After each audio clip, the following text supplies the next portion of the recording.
All right, welcome. This is Orion Rising. I'm your host, Leonard O'Neill. Good morning, good afternoon, good evening, or good morrow, depending on where in the world you are tuning into the show. Check this out, check this out, check this out.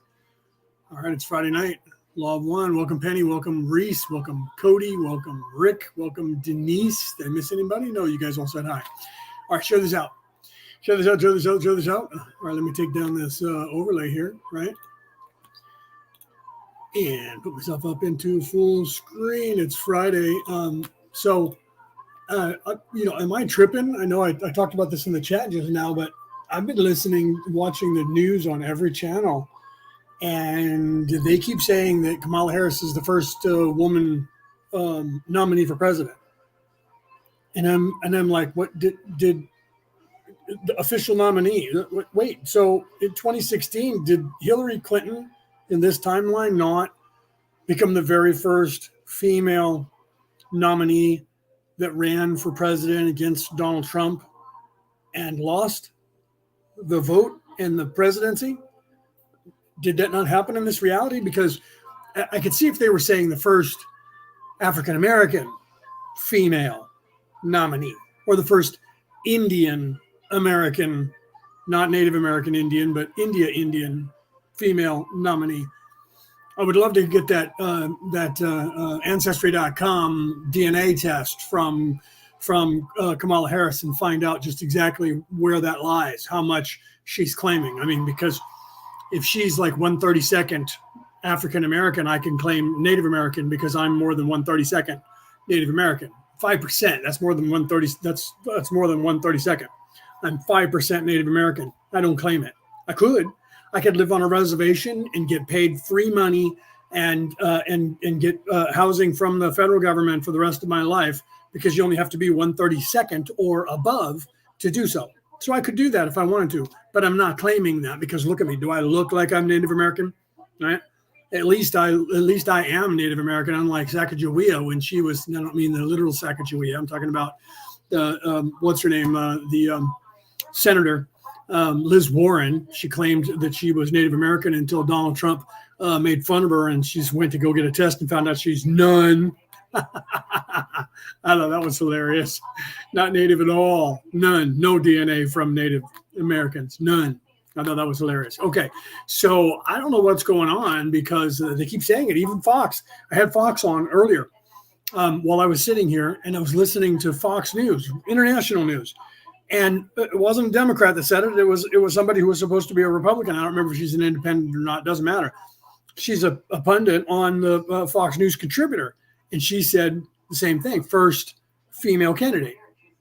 And it was like, that's not the first time I've heard that.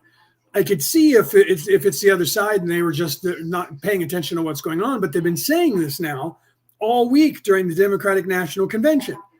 First female candidate. And I'm like, 2016, the race was Republican side, Donald Trump, Democrat side, Hillary Clinton. And she lost. So I'm wondering if there's something weird with the timeline. Peter, welcome, brother. Welcome.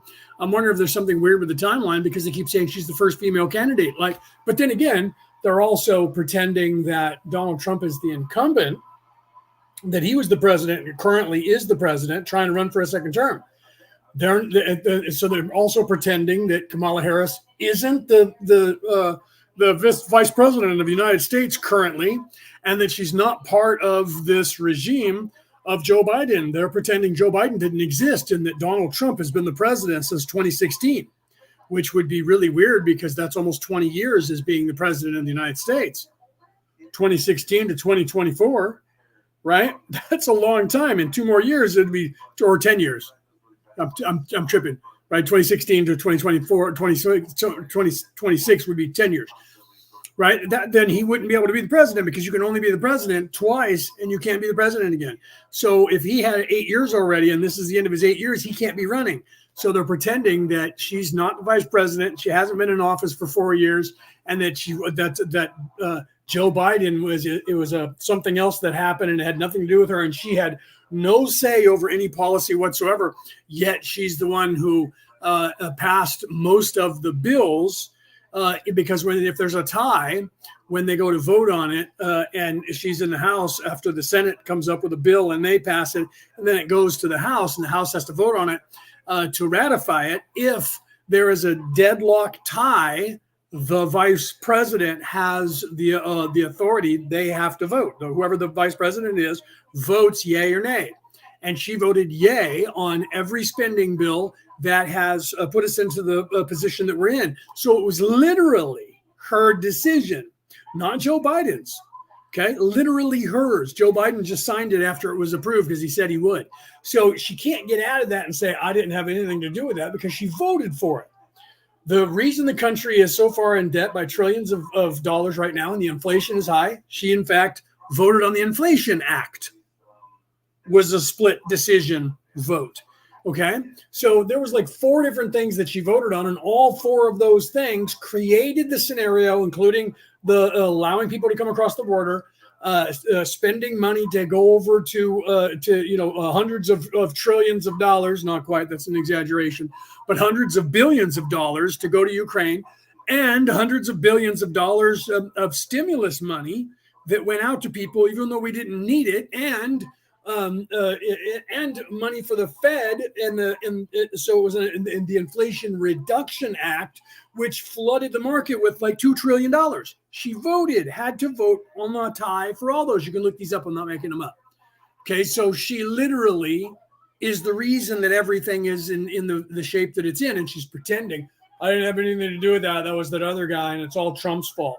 So I get that there's a lot of stuff going on there's a bunch of lies and they're just making things up and pretending all kinds of things. But you can't pretend that Hillary Clinton and that didn't exist and then have her speak at your convention for you to become the nominee, and at the same time have people say you're the first female nominee in the history of the United States while Hillary Clinton is on the stage speaking in your behalf. But Kamala Harris wouldn't know that because she was only in the building for about a total of an hour out of the, 4 times 12 hours. She was in there once to begin it in the beginning, and she spoke, and then she split, and she didn't stay there very long. And then she was in every day for about a half an hour to an hour, and then she would take off. And she did that the entire time until she showed up at the last minute after they lied to the entire world and said Taylor Swift or Beyonce is the special guest that's going to speak tonight. And everybody kept waiting and tuned in from all around the world to get the ratings up so that they could say they had the biggest ratings in the history of the world at the Democratic convention. And then that keynote speaker that was Kamala Harris, when she walked out, and they contacted Beyonce and Taylor Swift, and they were like, we don't know anything about that. We were never scheduled to be there. We didn't have to drop out. They never even spoke to us when we chose not to be there. Okay, so they lied to the entire world to get the entire world to tune in, because they told them either, and they said that. It wasn't like they said a keynote speaker and everybody ran with it. They said Taylor Swift or Beyonce is going to be here tonight to speak and sing, and that there will be they leaked that information out. So they said it to the press to get the press to say it to the whole world so that everybody tuned in, and neither one of those people were ever scheduled. And when they were asked, they were like, we were not contacted. We were never scheduled. So they did that. So now they're saying we had the greatest ratings in the history of politics on that show because there are 100 bazillion, gazillion, trillion Google number of humans watched it worldwide. Yeah, because you lied and said that the two most popular singers in the history of the planet were both going, one of them was going to show up and speak and then sing. And you knew that that was not true, and you still floated it. So it's not out of the ordinary to hear them also trying to say that Hillary Clinton didn't exist when she was on stage speaking about her being the president running against Donald Trump in 2016, because that's what they're running on. They're running on nothing to see here. I'm brand new. You don't know who I am. My name is Kamala Harris, and I'm from San Francisco. Just came from San Francisco about an hour ago, and now I'm here to talk to you guys about what's going on. And I used to be a DA in San Francisco yesterday. Okay, and that's what they're doing. I mean, anybody who's sitting around going, "What?" My brother asked me, how is it they're getting away with that?" And I'm like, well, because everybody on TikTok between the age of 0 and 35 have no idea who the president and the vice president is. They don't know who Kamala Harris is. They don't know that she's the vice president of the United States. So they're watching all of this sound bites on TikTok and listening to what everybody says. So them saying very first female nominee for a presidency, great thing in history, they believe it because they have no idea. And people ask people of that age group, who's the vice president? I have no idea. They don't know. So that's the problem that everybody has. So I told my brother, truth is, they're lying and gaslighting the people who are not smart enough to actually know what's going on. And they're just tuning in for their very first time in their life because Taylor Swift told them to. And they're like, what's this? Very first female. We need to vote for her because she's the first female. They have not let a female do this ever.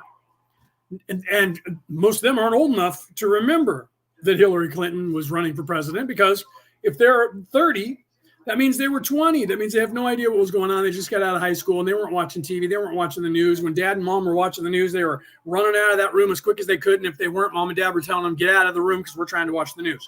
So they have no idea about that. And so all those people have no idea. They didn't even know who Barack Obama, if they tuned into the Democratic National Convention, they were sitting there watching it going, I have no idea who all these old people are. None of them. Truth, right? Okay. So I was just wondering that if you guys are out there in the world and there's anybody who doesn't remember Hillary Clinton and she did not run for president in this timeline, let me know, because otherwise then it's just par for the course and they're just lying. But even Fox was toting that little candy bit, which is weird. So that's why I questioned it. Before that, I was like, oh, look, they're lying about her being the first woman to ever run for the president and being nominated to run for president in the history of the United States. Wow, okay. I'm like, whatever, man. That's a total lie. Nobody's going to buy it. And then I see Fox doing it. And I'm like, why would they tote the party line?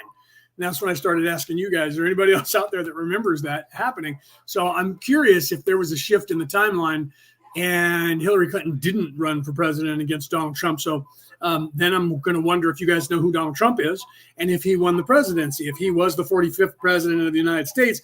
And if he was, who do you guys think he beat in an election? I'd love to know the answer to that, right?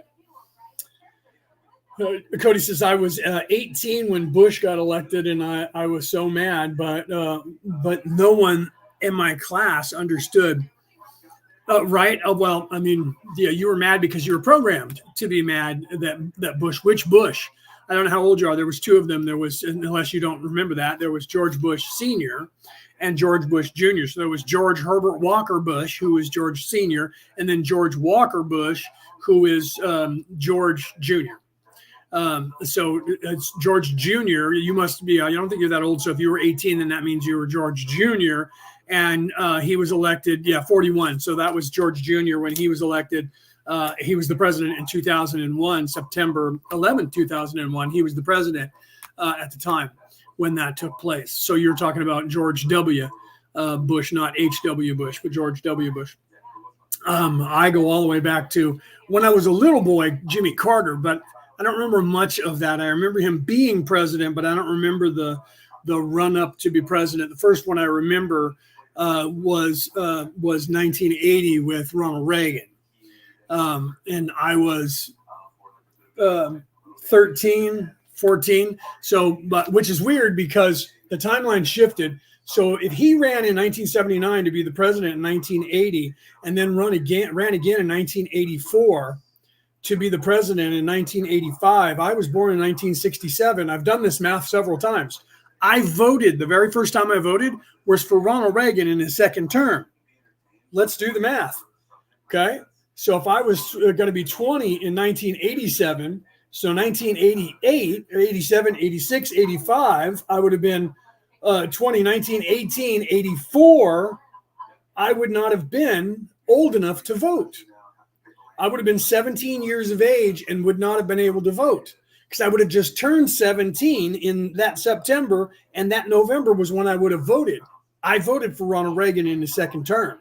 I was 18 years of age in the timeline I came from, but in this current timeline, I was only 17, so I could not have voted for Ronald Reagan in his second term, but I did. Okay.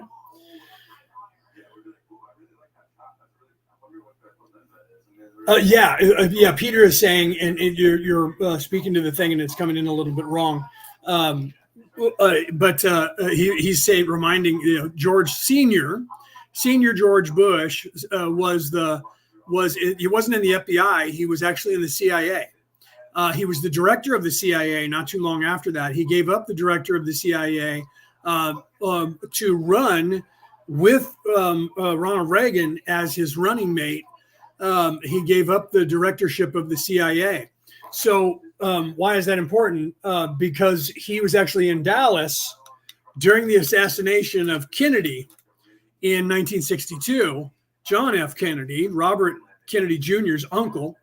And he claimed that he was not in Texas. He was not in Dallas. And I've actually seen photos of him standing outside the door to the entrance to the emergency room where they took John F. Kennedy with his head blown off, standing there smoking a cigarette outside that door to the hospital at the time, right after they rushed the president in that hospital.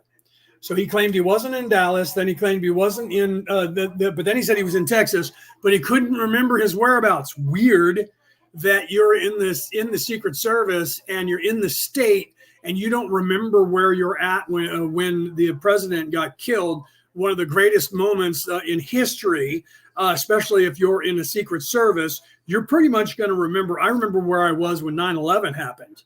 Okay.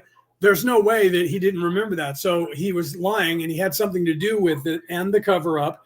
And he went on to become the director of the CIA. And then he became the vice president with Ronald Reagan for 2 terms, and then came back after that, not directly, but there was, in between there, because there was Clinton was there in the 90s, and then he became the president right after Clinton, unless I'm messing up the timeline. And the very first thing that George Herbert Walker Bush did when he became president of the United States was signed an executive order making it illegal for the Secret Service of the United States of America to assassinate any president or head of state from any country without the express written consent of and knowledge of the president of the United States. Weird that he would do that when he became president for a guy that was in the Secret Service who didn't remember where he was in Texas at the time. Couldn't say he was in Dallas, but there's pictures of him in Dallas helping escort the president into the hospital after his head's been blown off and he's been shot 2 or 3 times, and smoking a cigarette, and claimed he was never even there. So then he goes on to somehow get the director of the CIA, fast track to the director of the CIA. And then when he was asked to run for the presidency as the vice president, he had to step down from that. But then as soon as he becomes the president, first thing he does is make it illegal for the Secret Service to assassinate his ass. Think about that, right? And of course, they put a 120-year ban referendum on investigating the John F. Kennedy assassination and the Bobby Kennedy assassination after that. And I would wager my weight in gold that they're going to do the same thing with the assassination attempt of Donald Trump. And that's how you will know that it was the deep state who tried to kill him and had something to do with it. And they don't want to get caught, even if it was literally their negligence and them saying, let's just let things sit around and do nothing and hope somebody shoots his ass. But everything that happened there, a 5-year-old kid could have saw all of that taking place and would have taken precautions against somebody shooting the president. So pretty sure that that was an inside job done by the deep state of the United States of America to kill Donald Trump. And professionals who were in war and their job was to know those answers have said the same thing, many of which are coming, whistleblowers coming out and saying, look, this has been my job. I trained and taught people. I've posted some of it, guys that were actually taught this, that trained people in warfare in Iraq, Afghanistan, and different places around the world, that were 82nd Airborne, 101st Airborne, worked for the CIA, worked for the NSA, some worked for private agencies after that, and they've all said this exact same thing, that if this was an accident, then there should be nobody left in any Secret Service in the United States right now, that every single person that was anyway touching this, so every person in the Secret Service needs to be fired all the way down to the janitor, and everybody on that police department from there and the field team from there. Everybody needs to be fired and held accountable, and they all need to go to jail because they're the most incompetent. The Keystone Cops would have done a better job of falling over each other and accidentally knocking Donald Trump off the stage before he got shot than what happened there. So they've supposedly suspended like 5 people right now, but I don't think there's going to be much that's ever going to come of it, right? So it's all going to be gaslighting. Anyways, okay, so let's get away from that kind of platform. But I was just trying to figure out, like I said, to reiterate, is there a timeline shift that I'm unaware of? Because everybody on television and the news agencies on all sides are calling Kamala Harris the very first female candidate in the history of the United States to run for president. And in 2016, Hillary Clinton, unless she's got a penis and I'm unaware of it, Hillary Clinton is in fact a woman and ran for president against Donald Trump and lost. So it wasn't like she wasn't nominated in the, you know what I mean? Oh, no, she wasn't nominated. She didn't accept the nomination. Yes, she was. And she ran. We had an election and she was part of it. And then she lost. And then she spent the rest of the time from then until now claiming that the election was stolen. Weird, because when Donald Trump said that about his second term, everybody was like, he's insane and he's crazy and he's an election denier. And the Hillary Clinton, who is still denying that election, called him an election denier. I don't know. It's all cuckoo. Okay. So, all right. So let's start with the law of one. Now that I've gone 23 minutes trying to figure out why it is that everybody on the planet is saying that Hillary Clinton didn't exist in this timeline, but there is changes to the timeline. I just pointed out a couple of those. I voted for Ronald Reagan in his second term. And currently in this timeline, I was not old enough. I turned 17 3 months before the election, so I couldn't have voted, because you have to be 18 everywhere in this nation to vote for the president of the United States. But I voted for the president of the United States. And back then you had to show ID to get in. So it wasn't like now where I could be from Russia or China and I can vote for the president of the United States in the state of California, because that's the way it is now. In the state of California and anywhere else, you can just walk in and if it's racially profiling you, if they ask you if you even speak English, when you need an interpreter, they just start interpreting for you because, well, you know, just because he needs an interpreter or doesn't mean he's not from this country. Come on now, right? So it doesn't matter what country you're from. So if you have relatives that are across the border somewhere and you want somebody to vote, you can just have them fly in, get out, take them over there, get them to vote, and get them back on a plane and fly back to their country. Nobody's going to be asking any questions in about 20 states of the United States from you. You don't have to show any ID, none of that. Just know that, right? So if you guys are okay with that, that it doesn't matter. That's the truth of what happens. You can look that up. It's the truth of what happens. And then in some places, you just need to have an ID. Well, there's 8 states currently that are issuing driver's licenses to anybody on the planet. You don't even have to show up here legally. All you got to do is come across the border, walk into a DMV, and they'll give you a driver's license. right? And then you take that driver's license and you can vote because now you have a driver's license in the United States. It's legal identification for you in the United States to then register to vote. And they'll give you a card to vote, and then you can vote. That's how they're getting around that. So if you guys are okay with all of that, then disregard anything that I'm saying. But the timeline has shifted many times since I was a boy, one of which is I couldn't have voted for Ronald Reagan in his second term because I would turn 17 2 months before the election. So I would not have been old enough. It would have been another year later, and I would have not been old enough to vote because because the election was in 84 for the 85 year. And that would have meant that I was 17 at the time. Okay. So, let's see, now I'm doing the math. 84, right? No, it was 3 years. So 2019, 18, 17. No, yeah, I was 17. Okay. So let's start with the law of one. I'm going to do a sound check and we'll see what you guys are if you guys can hear it okay. But yeah, let me know if there's people out there who don't know who Hillary Clinton is and that she did not run against Donald Trump in the 2016 election and lose the election. So if you guys are out there and you have that in your memory, let me know, because otherwise, because if so, I'm right and the timeline changed and there's some of us that still remember the other timeline. That means we came from a different reality than we're in currently. So I'd love to hear from you guys if that's a thing for you. Okay, so Steve, welcome. Right, I didn't see you there. I see that you're there, and you said hello to some people. So hi, welcome.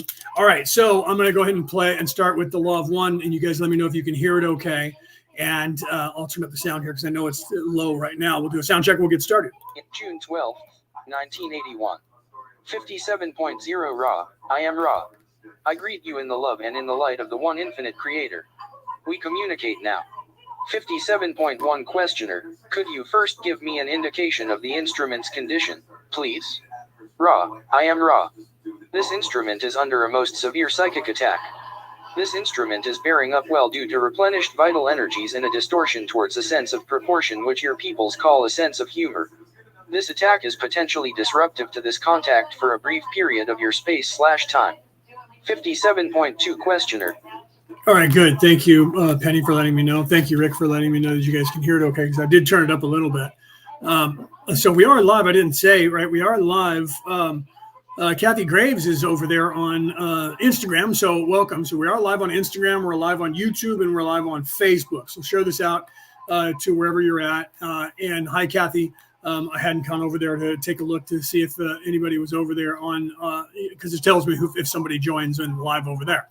Okay, so you guys can hear it okay, so we're going to go ahead. So right now, Carla's under a psychic attack that happens to her entire life up till her demise, which was somewhere between 2012 and 2015. I don't remember the exact date, and since timelines change all the time, there's no telling what date she actually died in this reality. Okay, so let's continue here. Is there anything in particular that we can do in addition to what we are doing to alleviate this attack? Ra. I am Ra. There is nothing you can do to alleviate the attack. The understanding of its mechanism might be of aid. 57.3 Questioner. Could you tell us its mechanism? Ra. I am Ra. The Orion group cannot interfere directly but only through pre-existing distortions of mind/body/spirit complexes.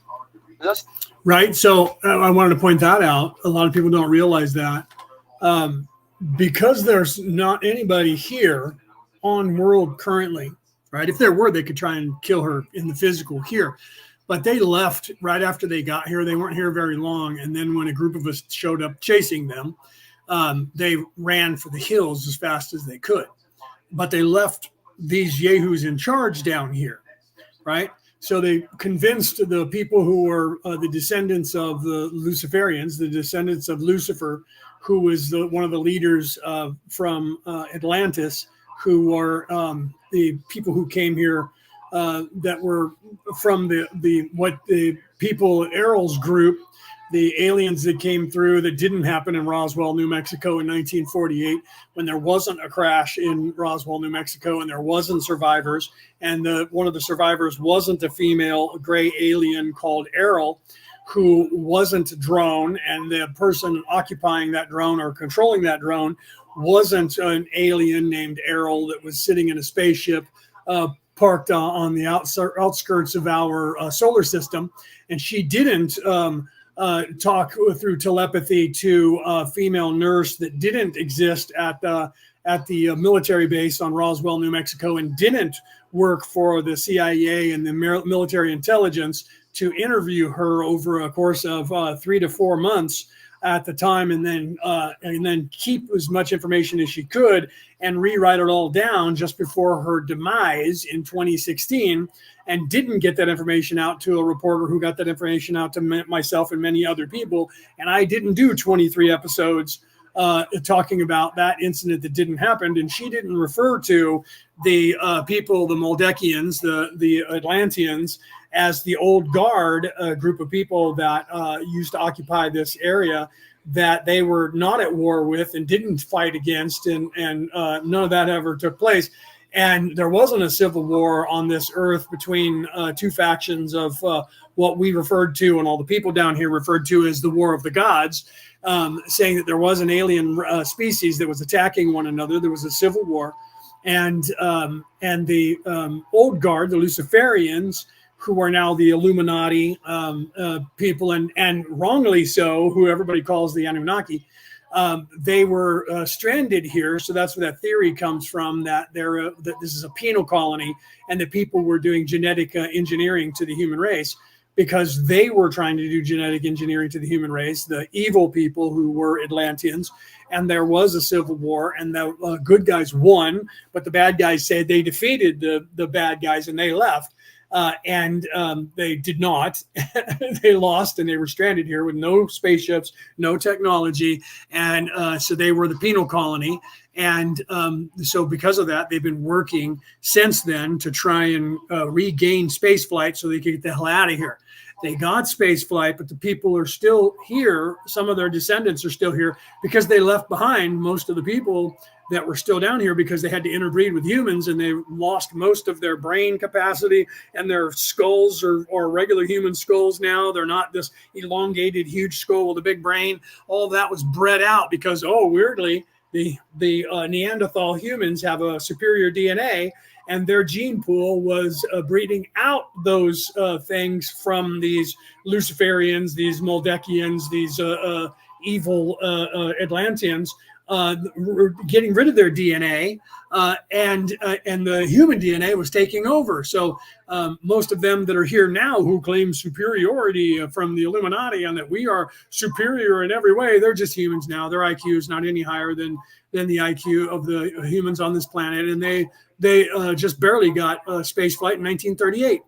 So they were able to get off world then, and they left behind even their own relatives. Okay, so you guys will figure that out as time goes forward, right? So what you have to realize is that if they were still here, getting back on point with Ra, if they were still here, Galactica again, right? Yeah. So if they were still here, they would be able to send an assassin to kill Carla, but they couldn't and can't because they're gone. And it's just these their relatives left over that have relatively a little bit of their DNA in them, and they are believe they own the planet, and they have the technology to be able to leave the earth and start trading with other people, and they're doing so, but they're not anymore capable. And in 84, 40 years ago, they weren't capable of that kind of assassination then. I mean, in the 1990s, they tried to nuke the planet, and we see that it's still here. So it didn't work, right? They tried it again under Donald Trump, where they were firing nukes from a deep state submarine. One fired at Japan, got rendered inert and fell into the ocean. Then they fired one at Hawaii. And that poor guy who sounded the alarm because he saw a nuclear missile come out of they were trying to make it look like North Korea was firing them, by the way.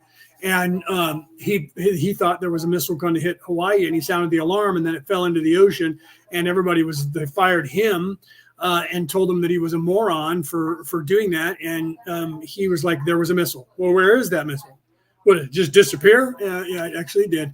The coalition rendered it inert and stopped it. And then they started to go after the submarine. The submarine ran for its life. and took off, and they let it get away instead of blowing it up, and they let it get away. There is still free will, but because there's free will, you don't have to believe me. So they can't just send an assassin, and couldn't even back then, to kill Carla. So they have to attack her. And this is what Ra is saying, from the fourth dimension, and trying to occupy the space near her to be able to cross-dimensional work an assassin cross-dimension. But the only way that they can do any damage is she has to have something wrong with her that they can exacerbate and make worse. If she has a heart palpitation, they can try and turn it into a heart attack. If she's got a small aneurysm in her brain, they can make it explode and kill her. If she has a clogged artery, they can make it explode or clog up and have a heart attack. Something, and that's what's happening to Carla currently. So let's continue here. In this case, this entity reached for an heavy object with one hand, and this miscalculated action caused a deformation or distortion of the skeletal/muscular structure of one of this instrument's appendages. Your aid may be helpful in supporting this instrument in the proper care of this distortion, which is equivalent to what you call your post-operative state when bones are not firmly knit. This instrument needs to be aware of care necessary to avoid such miscalculated actions, and your support in this state of awareness is noted and encouraged. Before we go to the next one, Penny said, crap, I have a nail in my tire. I just went out the other day. Today's Friday, so it was either Monday or Tuesday. I don't remember which day it was. I looked, I was out on the back patio putting laundry in, and I happened to look up at my van, and my driver's side tire looked low. So I was like, do I have a low tire? So I went out there, and sure enough, I did. So I looked, and I couldn't find a nail. So I drove with almost a flat tire down the street to the gas station and put air in it and drove it back home, and it was holding air. And I parked it and thought, mental note. I didn't see a nail, but mental note, take a look at it. A couple hours later, I looked out there again, and the tire was low, and I was like, time to go and have somebody look at it. By the time I drove down to the tire shop, which was only about a half a mile away, the tire was completely flat. Turns out those tires are the tires that I had on the van when I bought the van. So I don't know how old they are. The ones that are on the back were brand new. I bought last year. And we rotated the ones from the back to the front because they had still a lot of tread on them. But apparently they were getting so old that the sidewalls cracked, and the weight of the van made the air bleed out. And so I was like, replace both front tires then, because if this one's that bad, that one over there is not too far behind it. Let's get rid of that. So I just had to spend $275 on 2 brand new tires this week, earlier this week. So Penny, if you just got a nail in it, you can get, you can have the nail taken out and have it patched, or you can get the liquid stuff that you spray in your tire yourself, and you can literally spray that stuff in there and pull the nail out and put air in it and drive it until that stuff seals it yourself. So you can do that, and but otherwise, you'll have to buy another tire depending on whether it's completely flat. So that sucks, Penny, that you have a nail in the tire, right? Because I get it. I just went through flat tire and had to pay a lot of money just this week. Okay, so let's continue with Carla being attacked, and Dawn trying to figure out how they can combat that again. And if that's I can't say kind of, is a reoccurring theme. Almost every 2 or 3 sessions, they're finding out that Carla is under some sort of psychic attack. 57.4 Questioner, is there anything that we can specifically do to alleviate the problem that is already existing? Ra, I am Ra. This information is harmless, thus we share it, though it is transient, lacking the principle but only offering a specific transient effect.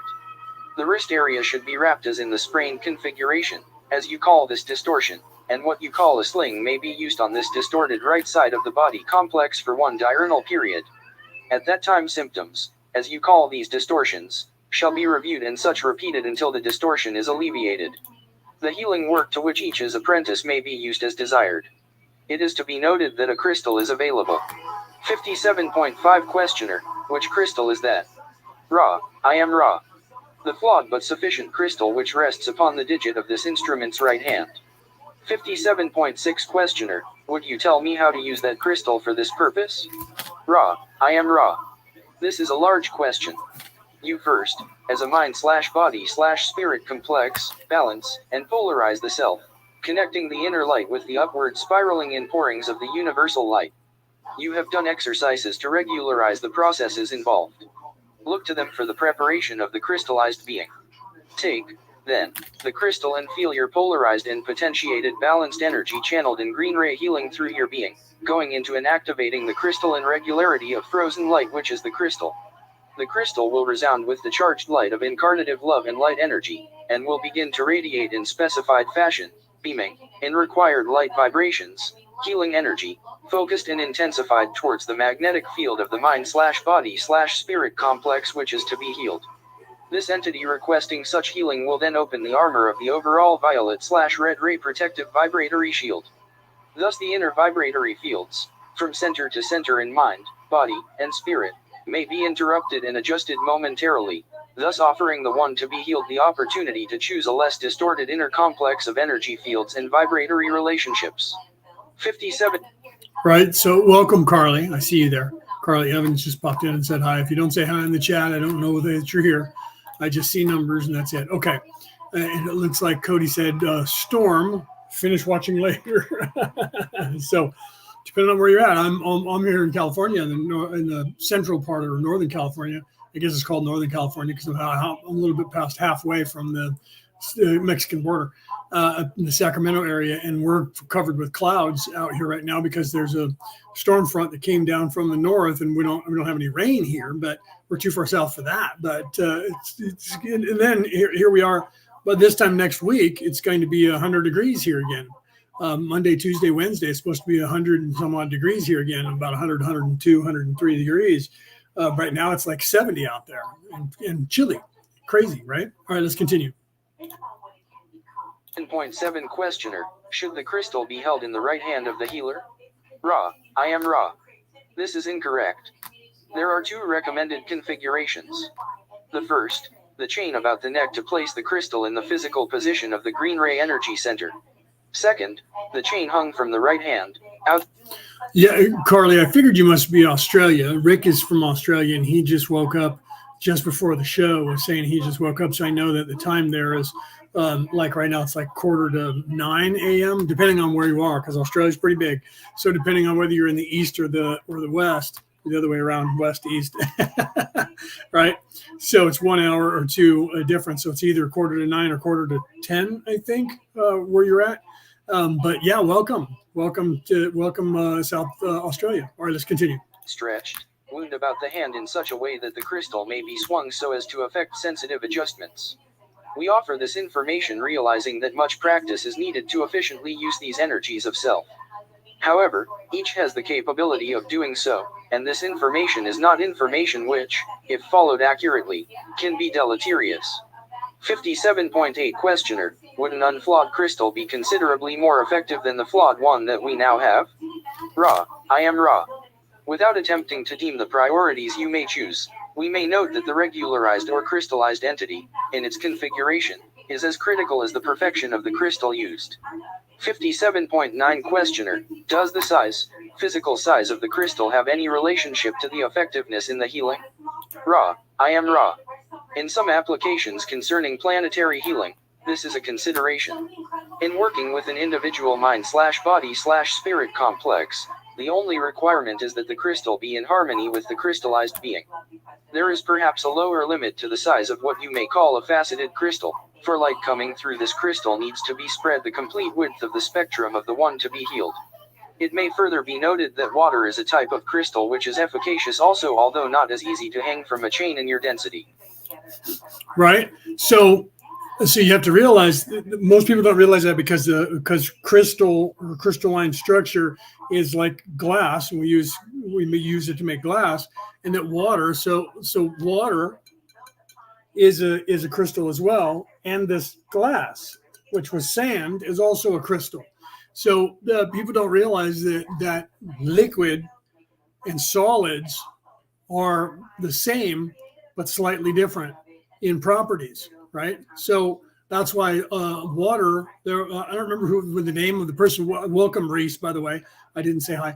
I don't remember the guy's name, and I can't think of his name, who was like the godfather of science, physics, and water.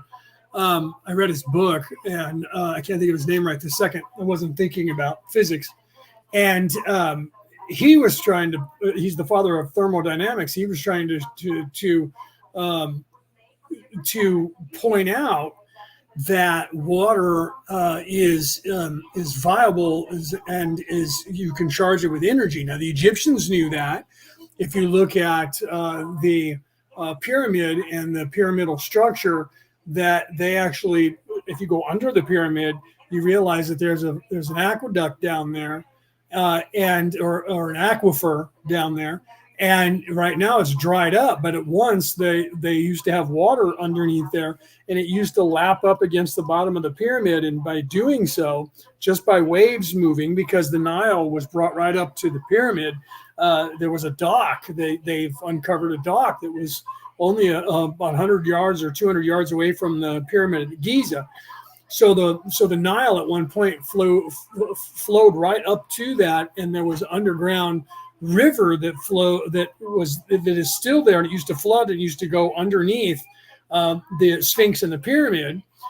So it actually connected at one point 100,000 years ago. The Nile used to flow through there. Part of the Nile, a tributary from the Nile, used to flow right there, and then it ended up underground, and the Nile itself went around above ground. And at the time of the pyramid being built, the Nile was brought right up to it again.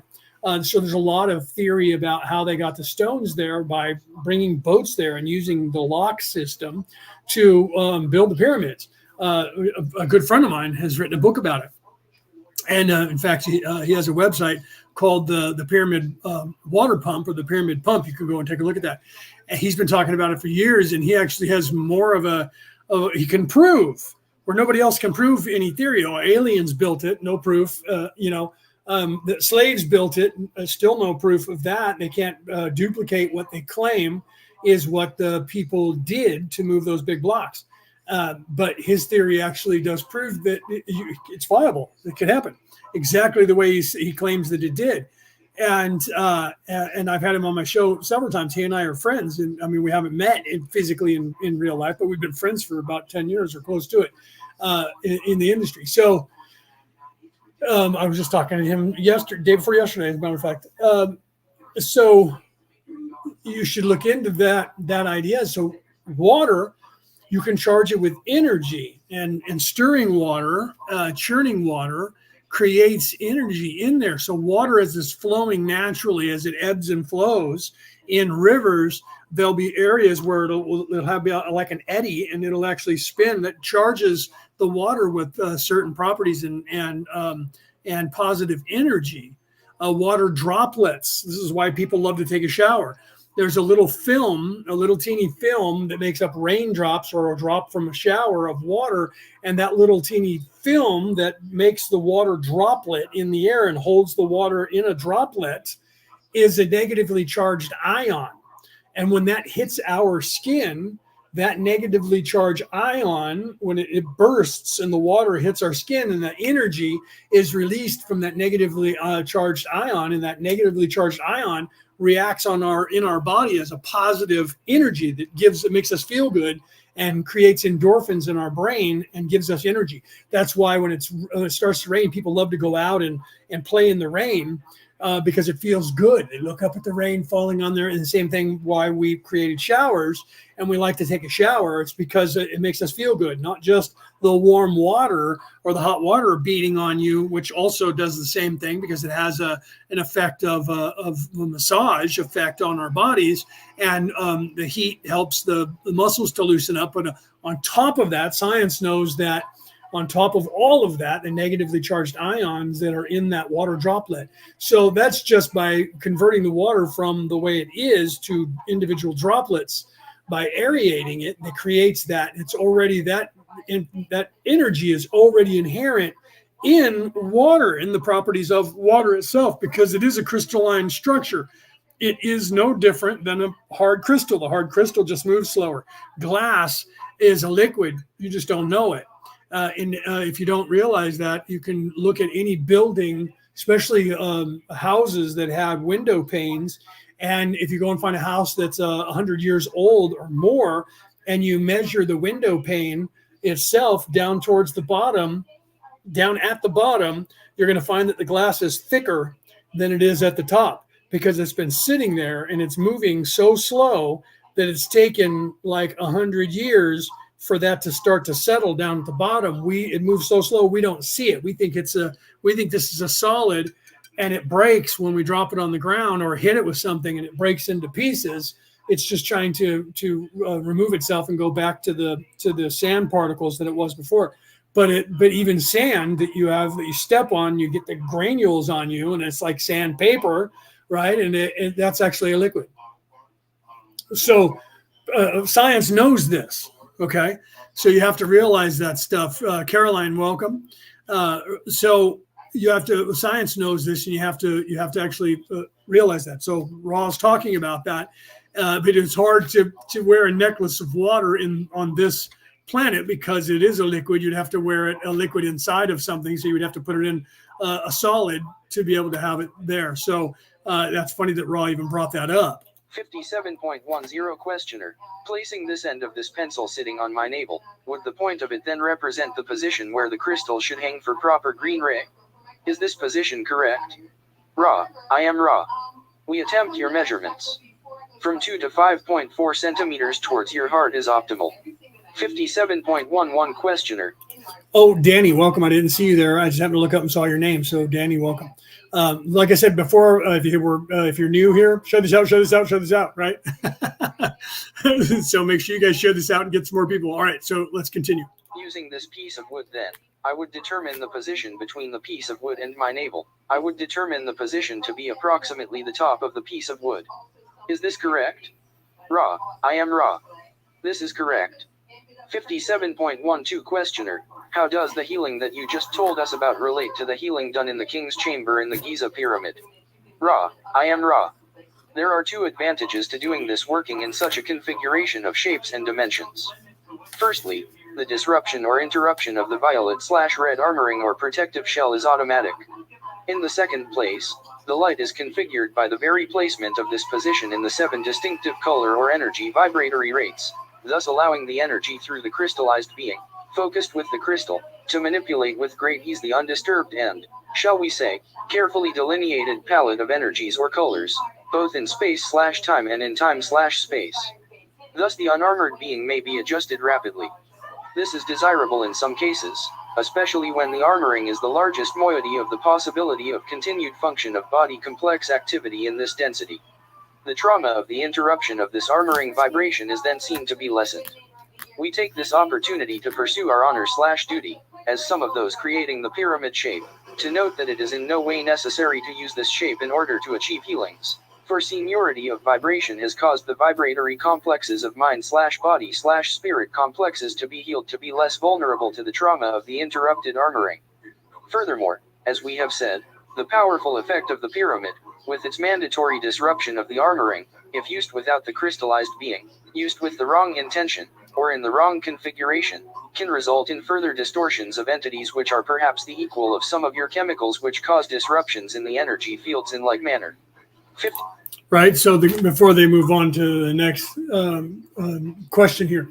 So literally you have to realize that people always ask, should we be building a pyramid to try and get a pyramid to be turned on, whereas the capstone's missing from the current one, so it's not activated properly, but it is still working. We don't need that stuff anymore. You have to remember that pyramid is 12,000 years old minimum.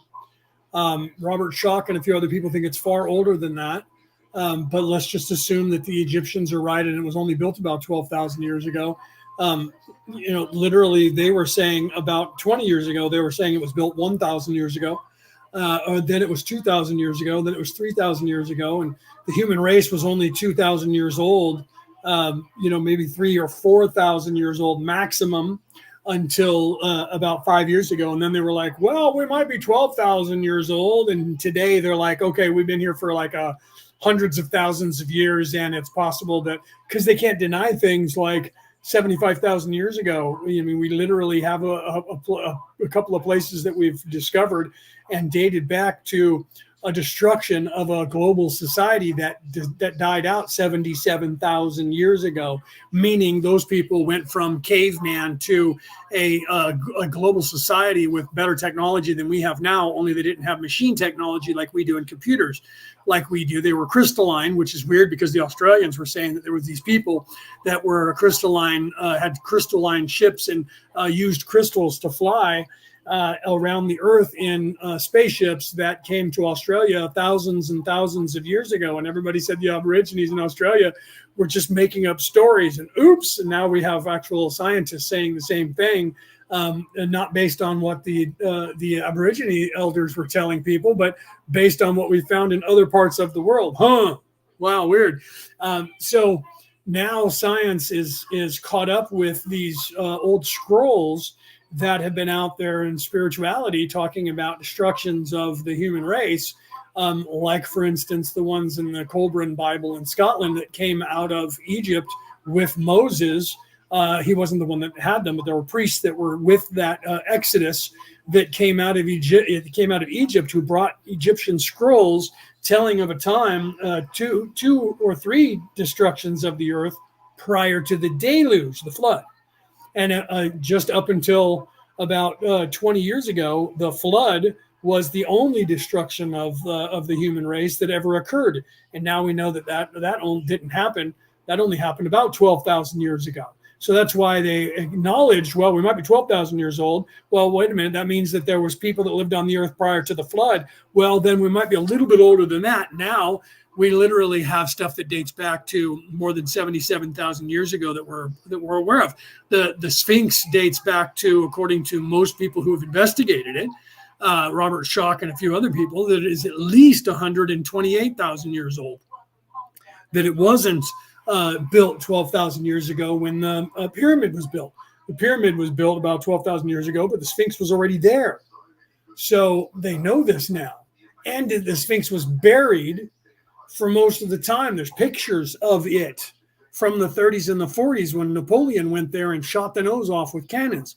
It had been buried for probably 60,000 years, and it was literally up to the base of the neck. You could walk up and climb up onto the ear of that thing and on the nose of that thing until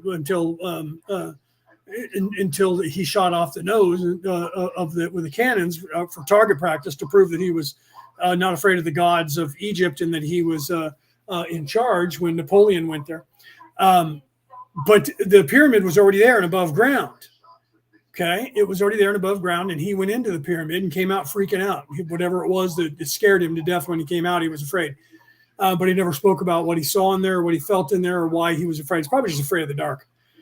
So in any case, there's a lot more older stuff going on this earth than anyone realizes, and science has made leaps and bounds since then, but they're being stopped by the controllers of this planet to keep people from figuring out what's going on in the past. So there's a reason that they're still trying to cover up the true history of the human race, and it doesn't have anything to do with aliens because they claim they're descendants of aliens, right? So they're already saying that out loud. So it's not that they're trying to keep us from realizing there was aliens here, because they claim to be an alien species, okay, with a bigger brain. Right, not a separate species of humans that was living on the earth that evolved here. They claim to be the Luciferians claim that they came here in spaceships. Okay, so what happened to your technology? They don't want to talk about that. Your technology went away somehow. Well, they won't even say they crashed here. Bully. Okay, so water is a crystal. They're talking about telling Dawn about building up your defenses to put up shields to be able to defend against psychic attacks. This is why I stopped here, to get you back up to that. But I wanted to make sure that you realized that the particles that you see, solids, gases, and liquids are not unrelated. Science was saying they're all separate. And current people are catching a lot of flack like Terrence Howard, for claiming that one turns into the other and that they are stacked on top of one another in octaves. And I was already saying that. And there's a lot of other people that were already saying that for a long time in the scientific community, and nobody would listen to us when we were saying it. No one listened to me when I say it.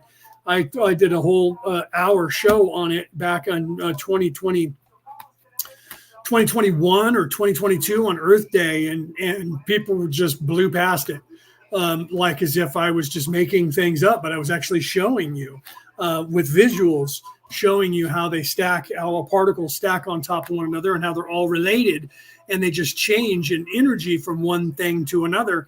And now you have Terrence Howard coming out and showing that on a computer and telling people, and you have the scientific community. Some people are agreeing with him, and some people are like, nope, not even, you're just making stuff up, and because they can't have it be that way, right?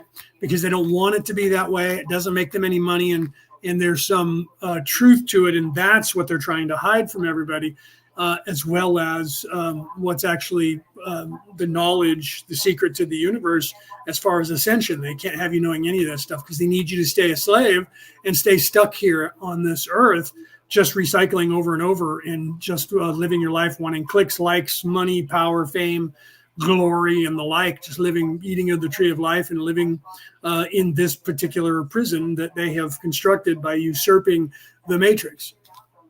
57.13 Questioner, is there currently any use for the pyramid shape at all that is beneficial? Ra, I am Ra. This is in the affirmative if carefully used. The pyramid may be used for the improvement of the meditative state as long as the shape is such that the entity is in Queen's Chamber position or... Okay, before we go any further, I wanted to address what Rick was saying, because you're absolutely right, Rick. There has been a concerted effort. Rick said, let me put it up on the screen right here. He said, there's an indigenous Facebook group that keeps posting false information. They said yesterday that the Anunnaki came here and started stuff. There is a current draconian narrative that has been going on since Giorgio Tsoukalos wrongfully translated Zecharia Sitchin's wrongful translation of the word Anunnaki. And that is to elevate the Anunnaki. This is what Ra is warning about. It's the modus operandi of the Orion Crusaders, to elevate the Anunnaki into our gods, our creator gods. So the first thing they did was Zecharia Sitchin, when he translated it wrong, and you can look this up, the scholars who understand that language, because they have found the dictionary written in cuneiform of the Mesopotamian language, they have said the word Anunnaki doesn't exist as a single word. It's two words. It's Anunnaki. Zecharia Sitchin ignored the word Na, used the word Anu, and knew the word Anu from the Akkadians, the Greeks, who had a border that was almost 1,000 miles long with Mesopotamia at the time, and said they must be talking about the Greek god Anu. Na, not even translated, threw it out, left it there, but so you can see it, threw it out. Ki. Anu, God, comes. So they must be saying that a God came from heaven down to earth. 1948, that was the translation. Giorgio Tsoukalos, Prometheus, the History Channel ran with that in 2012. Giorgio Tsoukalos, knowing this for ratings, to sell the History Channel's Ancient Aliens, because nobody was buying any of the other stuff. And no.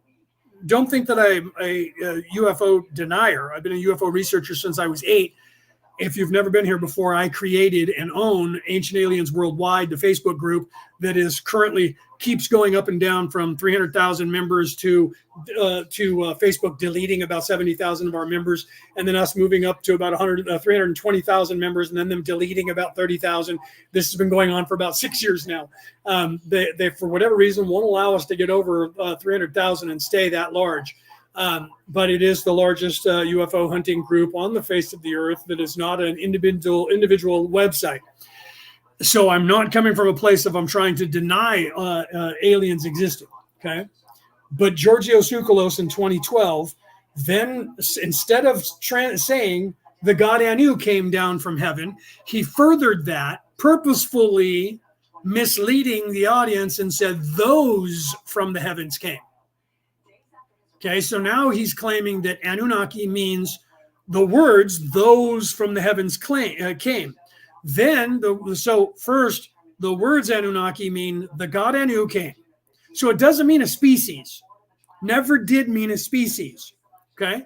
The actual translation is Anunnaki. Anunna means royalty, not a god. Came. Okay? So the translation has never been a species of aliens that were called the Anunnaki. Georgios Tsoukalos knew that and said those from the heavens came, and everybody just used the catchphrase Anunnaki as an entire species now. Okay? So first it was one god, Anu, wrongfully translated. Then it was an entire species, and then the name Anunnaki now means an entire species. Since 2012, I have watched and witnessed around the world people make changes. By 2017, Marduk was now called Marduk Anunnaki. The Anunnaki in 2017 was added to the Mesopotamian god pantheon. They just added it in there, and it became an official documentation by all the alien people around the world, not by the official people who study, archaeologists and the like, and scholars who study the Mesopotamians. That's still not part of the pantheon. And then it's becoming a religion. Then there's this concerted effort to say that the Anunnaki are our god creators. They took and inserted the Anunnaki and got rid of the people that were living on planet X that was called something else, and I can't think of what they were called. And those people were the ones that used to come back, according to a myth, every 3,500 years, and they should have been back here about 1,000 years ago, so they're late, and some people claim they're already here and they're hiding from us up in space. And then all of a sudden they became the Anunnaki, and the other people that they were called before that were that name in the pantheon was just erased from telling people about who's on that planet, which is weird because that planet still hasn't shown up, and they keep claiming that it's already here and it's being hidden by cloaking devices, because they're so concerned that the human race is going to know about them, because they've never been concerned. Every time they've come here, they've never been concerned, but weirdly, they don't gain any new technology and haven't for about 75,000 years. That's odd that they can't come back except for once every 3,500 years, and they don't have any advancements in their technology when they get here.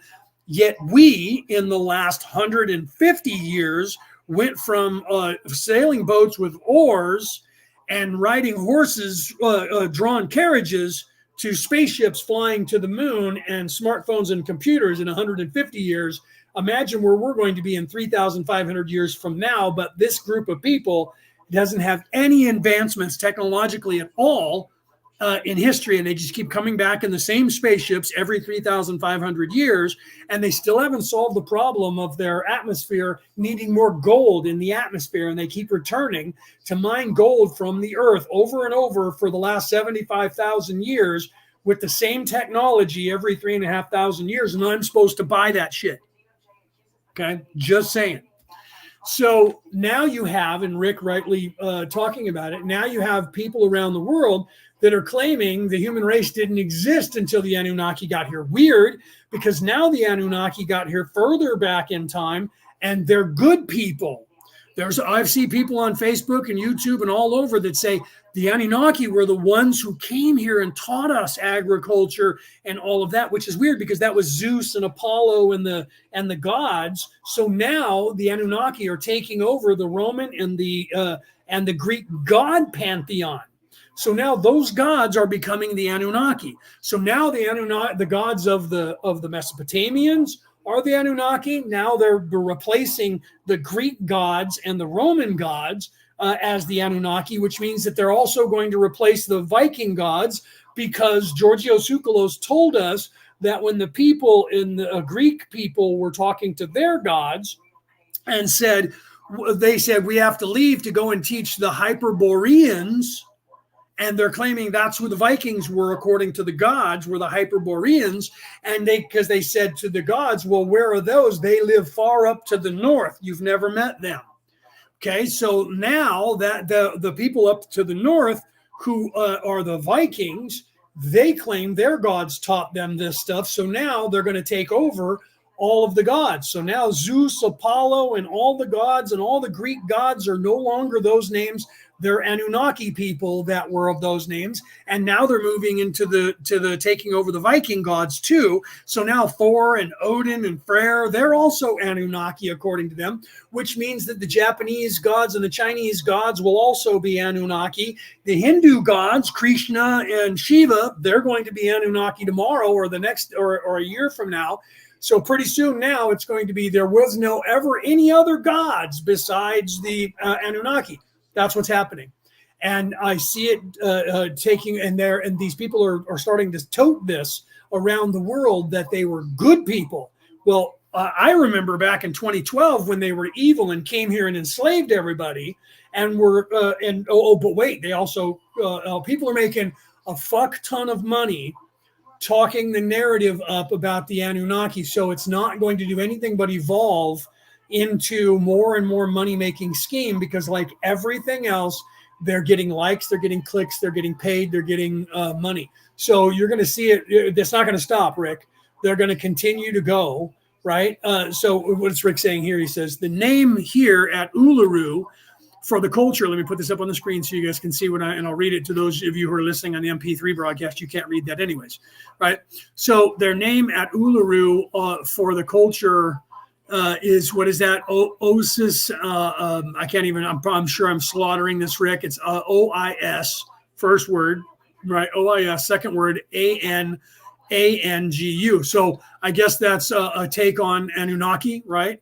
Because it's similar. The second word is similar to the Angu, right? Anunnaki, right? Is that what they're going to try and say? Well, anyway, so it literally means people of the desert, 3,500 years since, but they believe that they are direct descendants of creation beings. It was a feature less land, and they beings rose from the land, and then shapeshifters. Man, plant, wind, animal, rock, they created the landscape across the country. So that's the same kind of creation story. I talk about that in my book. If you guys are out there, I haven't done a commercial for my book yet, so I'm going to go ahead and do that now because Rick just brought up a very good point right there about that, and I'll explain that. So let me get the picture of my book up here so you guys can see it, and I'll tell you about it. So in this book, it's called The Reality About Reality, Returning to the Old Ways. The reason why I put that accentuation there is every single person calls my book Reality of Reality, or they say The Reality of Reality. And I'm like, no, it's the reality about reality, not the reality of reality, right? It's the reality about reality, returning to the old ways, by me, Leonard O'Neill.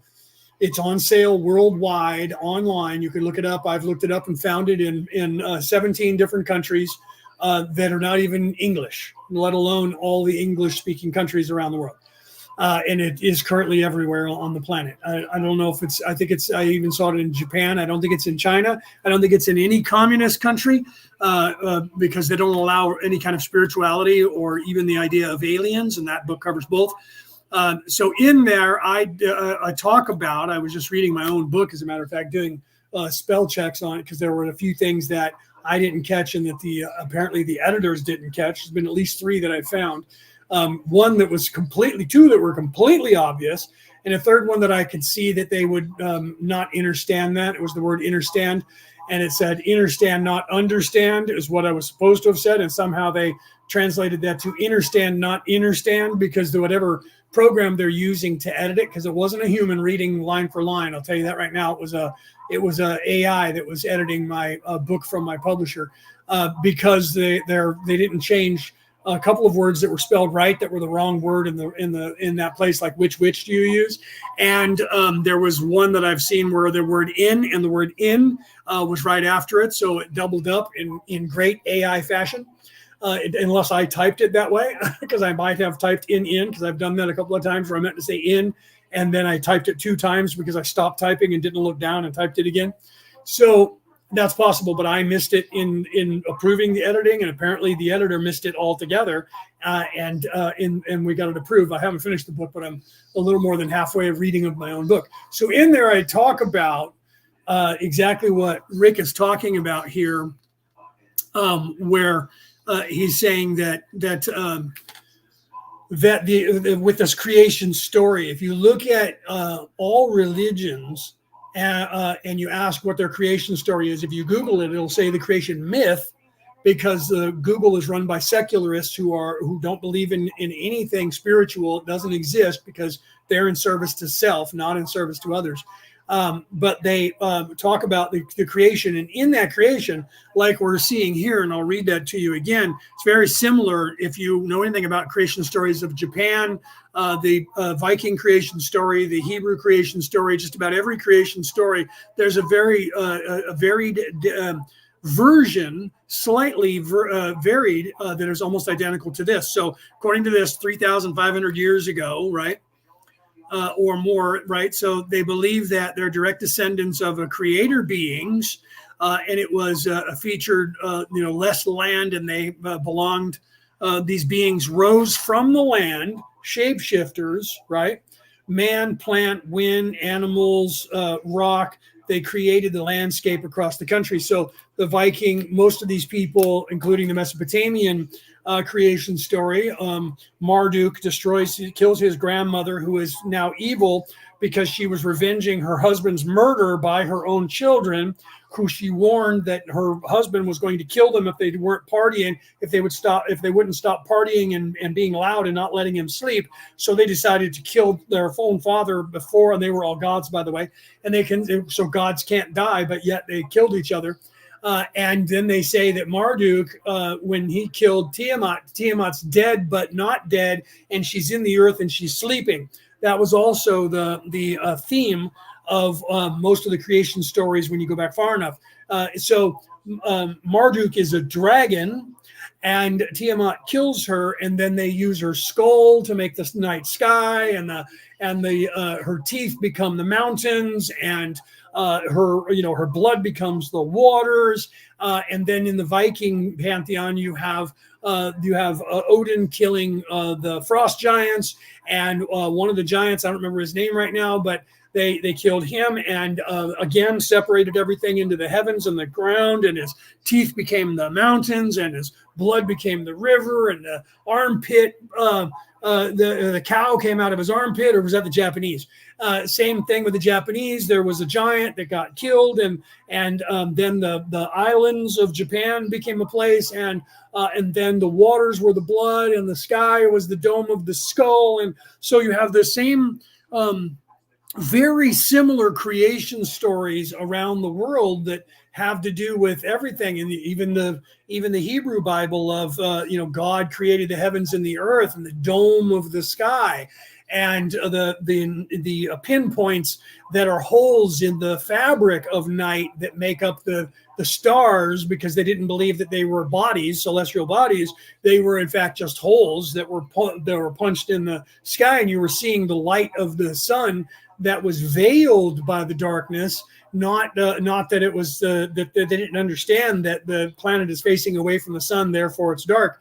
They didn't understand that. So these creation stories are all very similar. And then when that creation was varies. Some people say it was ancient times, but most of that is attributed to somewhere around 3,500 to 4,000 or 5,000 years ago, with that would be coinciding exactly with the story of the flood and everybody dying off and no education being on the earth, and children now raising children, because the life expectancy of the average human was about 28. So nobody lived very long, and they just told stories to their kids. And these stories that they told were very similar. And if you look at the destructions of the earth and these people like Sutur and the destroyers, and then when you look at these scrolls that are found around the world about the destroyer of worlds, the destroyer of planets, and when you read it now, it seems that it was a comet, or it was another planet that is in our solar system that came flying in as a comet, got stuck in the Earth's gravitation or the sun's gravitational pull, and then was flying through the solar system in a different orbit until it locked itself in an orbit. And every time it came near the Earth, it was destroying people on Earth. every 6 months or every once a year. And there was all kinds of calamity until it settled down into the orbit that it's in now. Science is even starting to believe that maybe Jupiter or maybe Saturn or maybe even Mars were not part of our solar system originally, and the moon also wasn't. So if you look back at these things happening and say that something like that, either the destroyer of worlds was a comet that went by, everything about it says comet. If you read even the Colburn Bible, it talks about how loud it was, and if you have a near miss, it's going to create a sound as it goes by. And according to prophecy, we're supposed to have something like that happen here by 2032, when Apophis comes back. And every couple of years, we have a near miss by a couple of these different really big comets that they're not telling everybody about on this planet. And each time it seems to be getting closer and closer. That's why the theories about trying to divert a comet before it destroys the Earth created movies like Deep Impact and Armageddon, and Moonfall and the like. Are all based on scientific theory from NASA, talking about the idea that these comets are coming closer and closer, a couple of really big ones, and that they're coming back, and they don't know how close it's going to be. And then when they do talk about it, they go, well, it's not going to be close enough to do any damage to the Earth, just so you guys know. And so they're trying to quiet everybody down. But I know, being a scientist, that it is slowly moving closer, and they don't know if it's going to eventually, maybe not in our lifetime, it might be another 75 to 150 years from now, but it might hit the Earth. They don't know yet. So they're taking precautions now to try and develop and test possibilities because they know that if they're not proactive now, and it does come back, say in 150 years or 200 years from now, and it's going to slam into the Earth, that no one will do anything and know anything about it, and they'll be able to stop it. So they're trying to work on it now so that they can perfect things in the next 150 years for our great-grandchildren or whatever when it does come. But it wouldn't take much, and this is why they really need to be on it, because as it's going around the sun and coming back to come near us again, what if something else slams into it when it goes through the Kuiper Belt and it changes its trajectory? It either will go away from us and we'll not see it again, or it might come closer to the Earth or come really close to the Earth. So science, because people like me, if I could think that shit up, that means NASA thought it up too. What happens if something hits it and it changes its trajectory slightly, and next time it comes by, it's going to fucking hit us? We need to be aware and be prepared for it. Okay, so so it's going to happen, and my point is, a prophecy says that it will, and there's going to be something that's going to come through, and you're going to hear that loud roar that they actually talked about in the past of when the destroyer of worlds came here 3,500 years ago, when there was a comet that came, a near miss comet that was really big, that literally made the sound going ringing in the sky as it flew by. It was so close that we could actually hear it down here on the Earth. This has been described worldwide. And when you read these stories now, even the way they describe them, scientists go, that was a comet. That was a comet. So they called that a god, by the way. The Sutur, the destroyer of worlds, who was a god and the destructor in most nations around the world, was a god. Okay. And science is now saying it was not a sentient being. It was, in fact, a comet.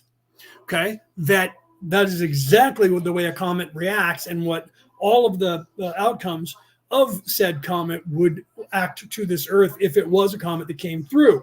And then when they look back in time, they trace a comet that came by the Earth at that time, that has reoccurred several times in an orbit, that has been moving away from us slightly, not towards us, that when they track it back from its movement exponentially, it flew by here close enough to do a fuck ton of damage to the Earth at exactly the time that all of these stories were written around the world. So when you follow the science, it was a comet. We know which one it was. Okay. So you can look into that. I have. I'm a nerd. I do that kind of stuff. So the creation story, right? 35,000 years. I apologize because your number says 3,500 in what I posted up there, but you were saying, wait, no, it was 35,000. That's closer to the 75,000. Makes more sense too, by the way, Rick. But there is the theory that it was only 3,500 years ago, and it can't be right. Let me tell you why. You're right. It can't be, because Moses took place 5,400 years ago, and the scroll that is in the Kolbrin Bible is from before, a time before that, which is even older than that, which means if that was 5,400 years ago, obviously it wasn't 3,500 years ago, because Moses was long since dead by 2,000 years, if it was 3,500 years ago. But I was just reading what you put up on the screen. But 35,000 years ago is far more accurate to one of the destructions, because we also know that 77,000 years ago, a meteor struck the earth. That's the Younger Dryas. That's what destroyed everything, right?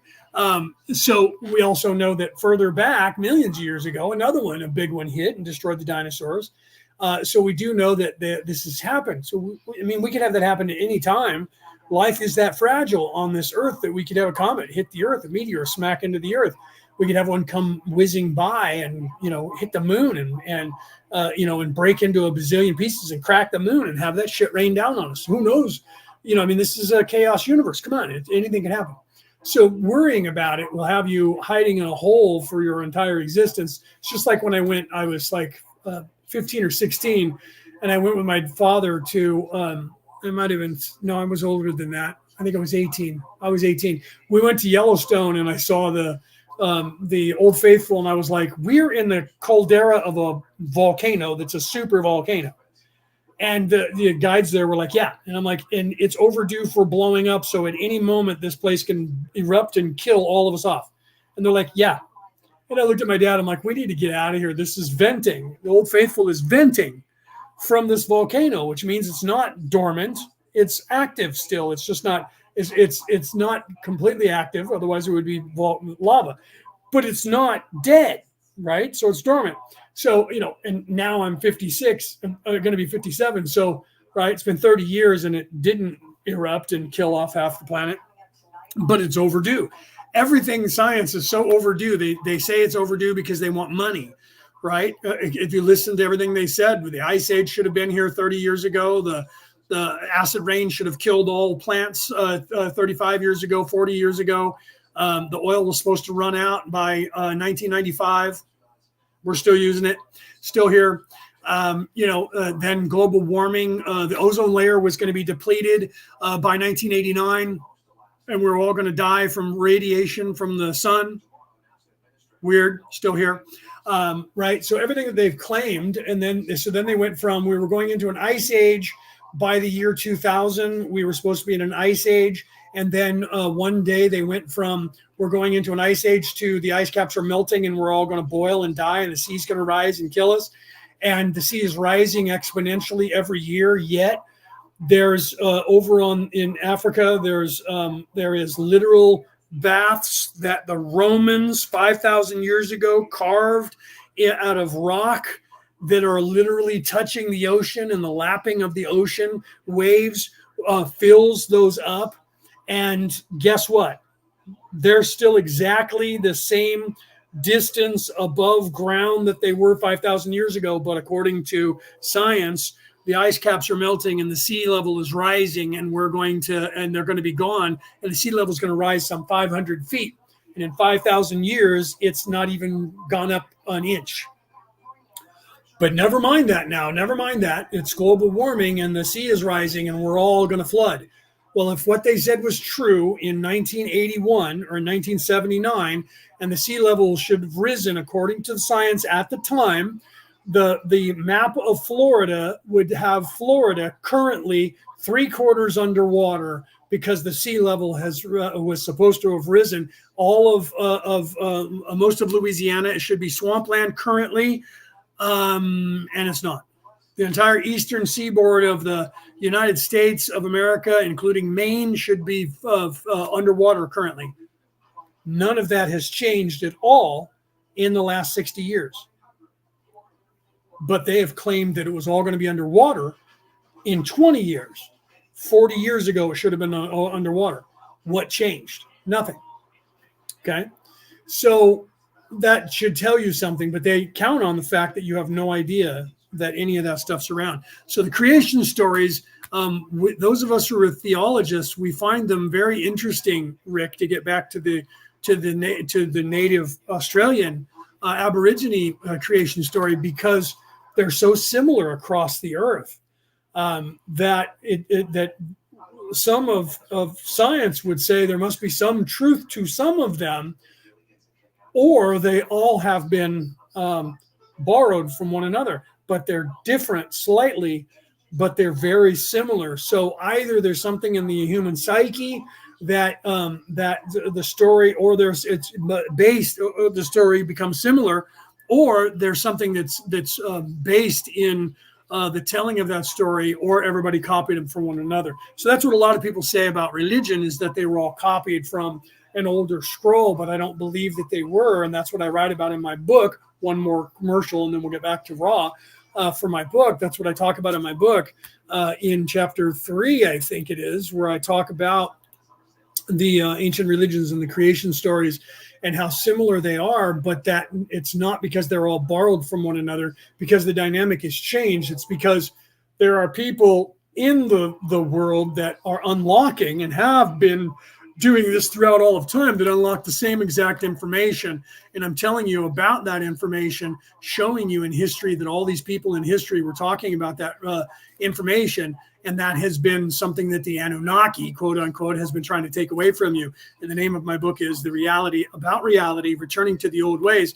And that is up on your screen for you to see. And those of you listening on the MP3 broadcast, you can go on any search engine, whatever country that you're in, and it's currently on sale in that country that you're in, but it's not currently on sale in many different languages. We'll have that probably in the next couple of years. We'll have that out if it gets popular enough.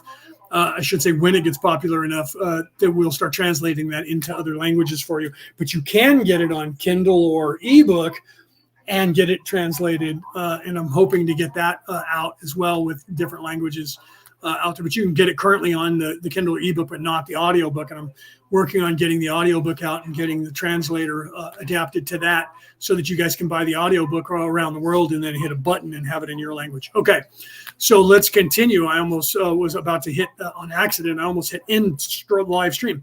All right, so let's continue with Ra, talking about the same information about Carla being attacked, and about the water being crystalline, and crystals being crystalline, and the structures being the same, and what their effect is when you cast light through them and push energy through them, because putting light through a crystal is pushing energy through a crystal, and that is the full spectrum of the light range, which you see going through water, making a rainbow, is an example of what Ra's talking about. That light spectrum, because of it is all the chakras, in the spectrum of all the 7 chakras, what you see in the light spectrum from light going through water, is the totality of, if you're trying to heal, you need all of that spectrum so that you get all of the chakras involved in whatever endeavor that you're using. And most people don't know that when they're trying to heal themselves or align their chakras or anything like that, that all of the spectrum is actually a necessity for, unless you're targeting one individual chakra to balance it. But if you're going to try and balance all of your chakras, you have to balance all of them. So if you try to balance one and the other ones are out of alignment, it's going to be hard to get that solidified and balanced properly. So you do have to balance all of your chakras to get one balanced perfectly and get all of them perfect balance. So we teach that. I don't teach that in my book, because my book is more about information about the spirituality and the ascension, and what's being done here to keep you from getting that information, and how you can find that actual information around the world, because it's right in front of your face. It's there for you to see. All right, let's continue. Entities are in balanced configuration about this central point. The small pyramid shape, placed beneath a portion of the body complex, may energize this body complex. This should be done for brief periods only, not to exceed 30 of your minutes. The use of the pyramid to balance planetary energies still functions to a slight extent, but due to Earth changes, the pyramids are no longer aligned properly for this work. 57.14 Questioner: what is the aid or the mechanism of the aid received for meditation for an entity who would be positioned in the so-called Queen's Chamber position? Ra, I am Ra. Consider the polarity of mind/body/spirit complexes. The inner light is that which is your heart of being. Its strength equals your strength of will to seek the light. The position or balanced position of a group intensifies the amount of this will, the amount of awareness of the inner light necessary to attract the streaming light upward spiraling from the south magnetic pole of being. Thus this is the place of the initiate, for many extraneous items or distortions will leave the entity as it intensifies its seeking. I want to pause it there real quick. Penny said, let me put that up on the screen. Penny said, I still need to learn how to balance, to align my chakras. That's actually the secret to the universe. That's actually the secret to this place. The most guarded secret currently by your controllers, those people, the Anunnaki who think they own this planet, is keeping that information specifically away from you. Okay? That's literally what they tried to edit out of all the religions, is how to balance the chakras. And when I tell people that, they're like, yeah, that's not the information. It's not what the Bible says. Actually, it is. And I talk about that in this book, and I'm talking about it in the book that I'm currently writing, this book that just came out 2 months ago, and what I'm currently writing that will be out in a couple of years. I'm showing you in different places. And I talk about it in this book, that if you go to Revelations in the Christian Bible, Revelation of Jesus, and you read the letters to the churches, if you literally get a piece of paper or pull up on the screen of your computer or your phone what the chakras are, starting with the red ray root chakra, moving all the way up to the violet chakra of your crown chakra, and learn or read what the red ray root chakra is, what it means, what it represents, okay, and what you would do to balance that chakra, and what happens if that chakra is blocked and you don't balance it. Then you read the letters to the churches, and don't assume that there are some church in some far off land in the city of Philadelphia or otherwise. And I'm writing about that in this book, showing you the actual translation from the Hebrew, from Sanskrit to the Hebrew to English, of what those churches, what the definition of those words mean, and what the definition of the chakra that coincides with that church is the same. So if you read the letters of the churches, there are 7 letters to 7 churches. There are 7 chakras, major arcana, red ray root up to the violet crown chakra. If you get the Bible out and read Revelations and get the chakras out, and you go red ray, first letter, yellow ray or orange ray, second letter to the churches, yellow ray, third, and you continue doing that, and you read what it says to that letter to the churches, and you read what it says that is what the chakra represents and what it is, then you realize that the letter to the churches is telling people, if you balance this chakra this way, this is what good will come of it. And if you don't, and you ignore what I'm saying, and you're bad and wicked, then I'm angry at you, and this is what will happen to you. If you read what that chakra is, and whether you balance it, what happens when you balance it, and when it's out of balance, and what happens when it's out of balance, you'll find they coincide. So this revelation in the Bible, okay, that everybody's like, it's got to be something really crazy, and it's the secret to the universe. And then I tell people that's how you balance your chakras. They're like, yeah, that's not what it would be. And I'm like, why is that? And I've said this before. Well, because that's just crazy, bro. Oh, okay. So what exactly do you think that means then, the revelation, the letters to the churches? Well, this is something that's totally fathomed. It's crazy information, and it's only for people way long in the future that can understand that. You mean from 2,000 years ago when it was written to now? You mean way far into the future? Right? And so you're telling me that it should be something that's really crazy, that's the secret to the universe, and I'm telling you that it's how to balance the chakras so that you can get out of here and go to heaven, and you're telling me that's crazy? It wouldn't be that, because it's supposed to be something bigger and crazier, right? And if you've ever woken up for real and you're not woke and you're awake, you realize that everything is that simple. The moment you actually wake up, you will look at everything and go, how is it that I never saw this? It is the most simple thing in the universe. And then you'll look at everybody around you and you'll try to convince them. And those people who aren't ready to know this will say you're crazy and that you don't know what you're talking about and you're making it up and you're delusional. And then you'll find other people who know the same knowledge and you'll go, why don't they get it? And those people will tell you because they are not ready to, they cannot. But it's simple. It's right in front of their face. Yes, it is simple for you because you see it now. So when people like me tell you the revelation to the churches is literally how to balance your chakras so that your soul can ascend to heaven, people are like, yeah, that's not what it is. Can't be that. That's too simple, and that sounds crazy. Because that's already here on Earth. The people in the East talk about chakras all the time. Right, weird, because they believe that that's the way out of here. That's the way to heaven, is by balancing the chakras. So, yeah, but their religion's not right. So, because Jesus said the way to heaven is through me. Okay, so you have to go and find Jesus's body then and stick your head through his skeletal structure? No, he didn't mean that. Okay, so he didn't. So he meant what then? I'm a minister, people. What did he mean? He meant through me. He meant by doing what he was telling you to do.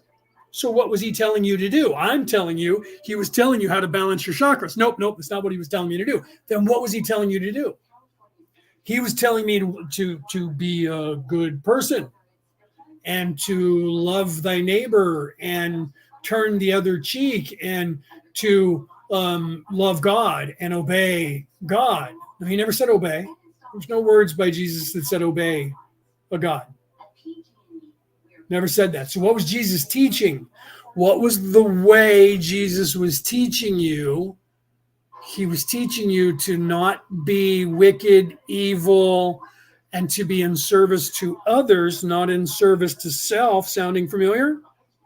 So why would he be telling you to be in service to others and not in service to self, and to love God and honor God? And you're okay with that being what he was telling you. But if he was telling you that you need to be harmonious and balance your body by eating right, praying right, meditating right, living right, and being a good person, all of those things that I'm describing to you are what you would be doing if you were balancing your energy centers, chakras, in your body. Being in service to others, not being mean, nasty, evil, cantankerous, not raping and pillaging people, killing people, murdering people, stealing from people, lying about people, cheating on people, all of those things that evil people do. By being good, you don't think that changes your body and aligns you? He was saying to be upright. Well, what does being upright mean? It means not to be crooked. It means to be upright or centered or balanced. Those mean the same thing. So you're listening to a translation of something that was written in Sanskrit, then translated into either Coptic or Hebrew or Latin or Greek before it was translated into English for you to understand. And you're assuming that you know the definition of the words that are being written to you are the exact same definition of words that it meant 2,000 years ago when it was originally written down. And that those words haven't changed one iota in definition currently today compared to being translated 4 different languages before the one you're speaking currently. And yet, when somebody like me says Jesus had to be married to Mary Magdalene to be called a rabbi and teach in that religion at the time, which you can look up, you don't want to believe that. And then say, what that is that based on? Well, the fact that Jesus called Mary his companion. Well, in the modern language, companion means buddy, pal, friend. Okay. In Hebrew, 2,000 years ago, that meant spouse. Look it up. did not mean spouse.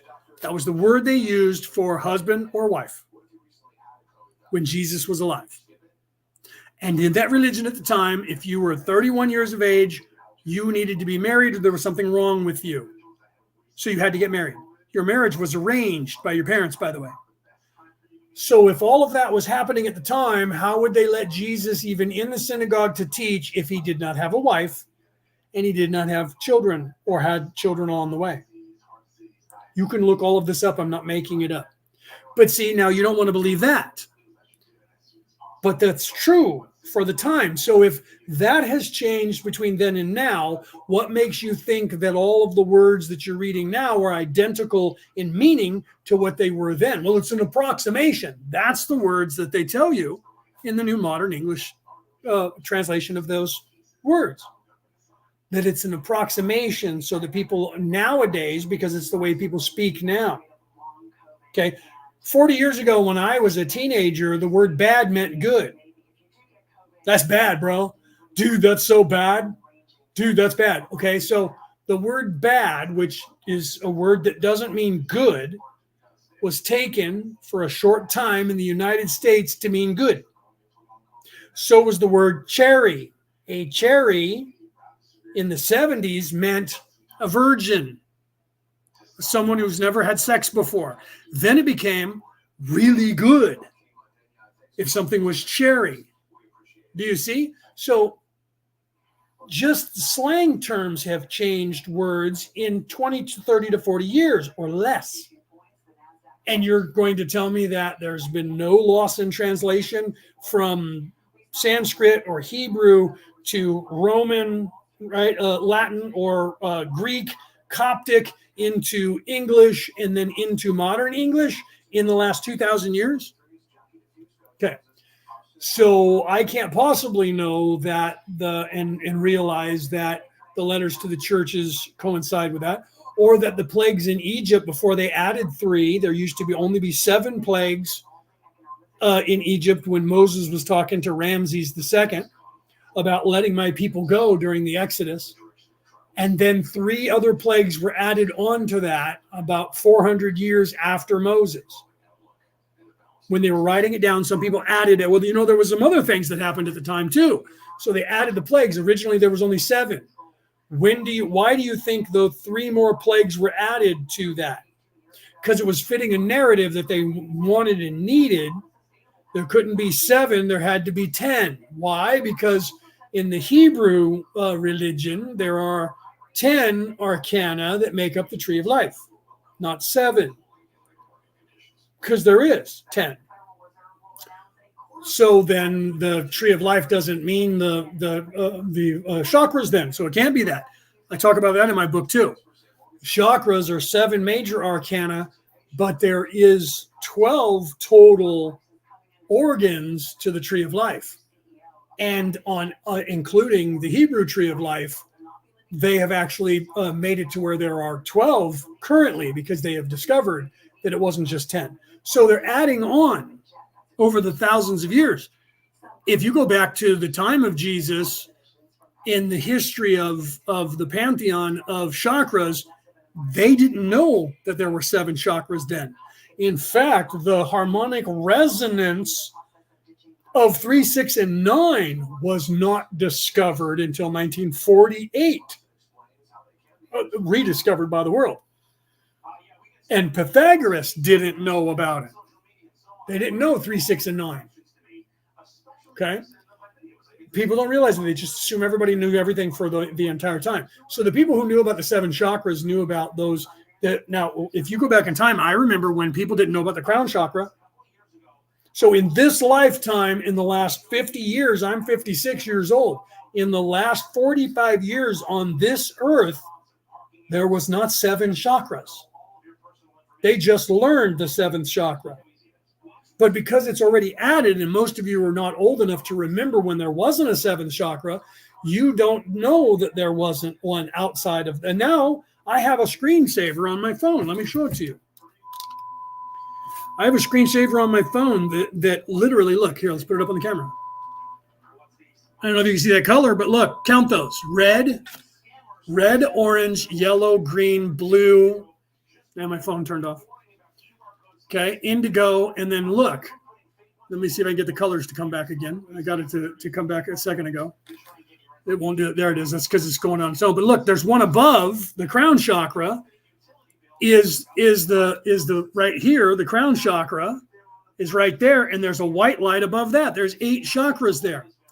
Okay, so they're already starting to add the 8th chakra onto the 7th. Okay, and I have that specifically for that. I didn't create that. That's out there. So people are starting to add another chakra above here. So you have the third eye chakra, the crown chakra, which is right above your head, and there's another one above that now that is now starting to illuminate to people in white. Why is this important? Why is any of this important?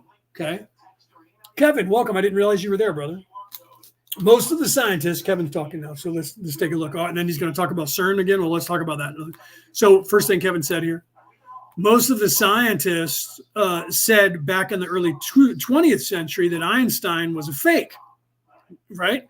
And that he even admitted that he made it all up. Hi, Leo, by the way, right? Yeah. So yeah, well, I back when it's funny that you say that. When I was in college, so we're talking about 90, 91, okay?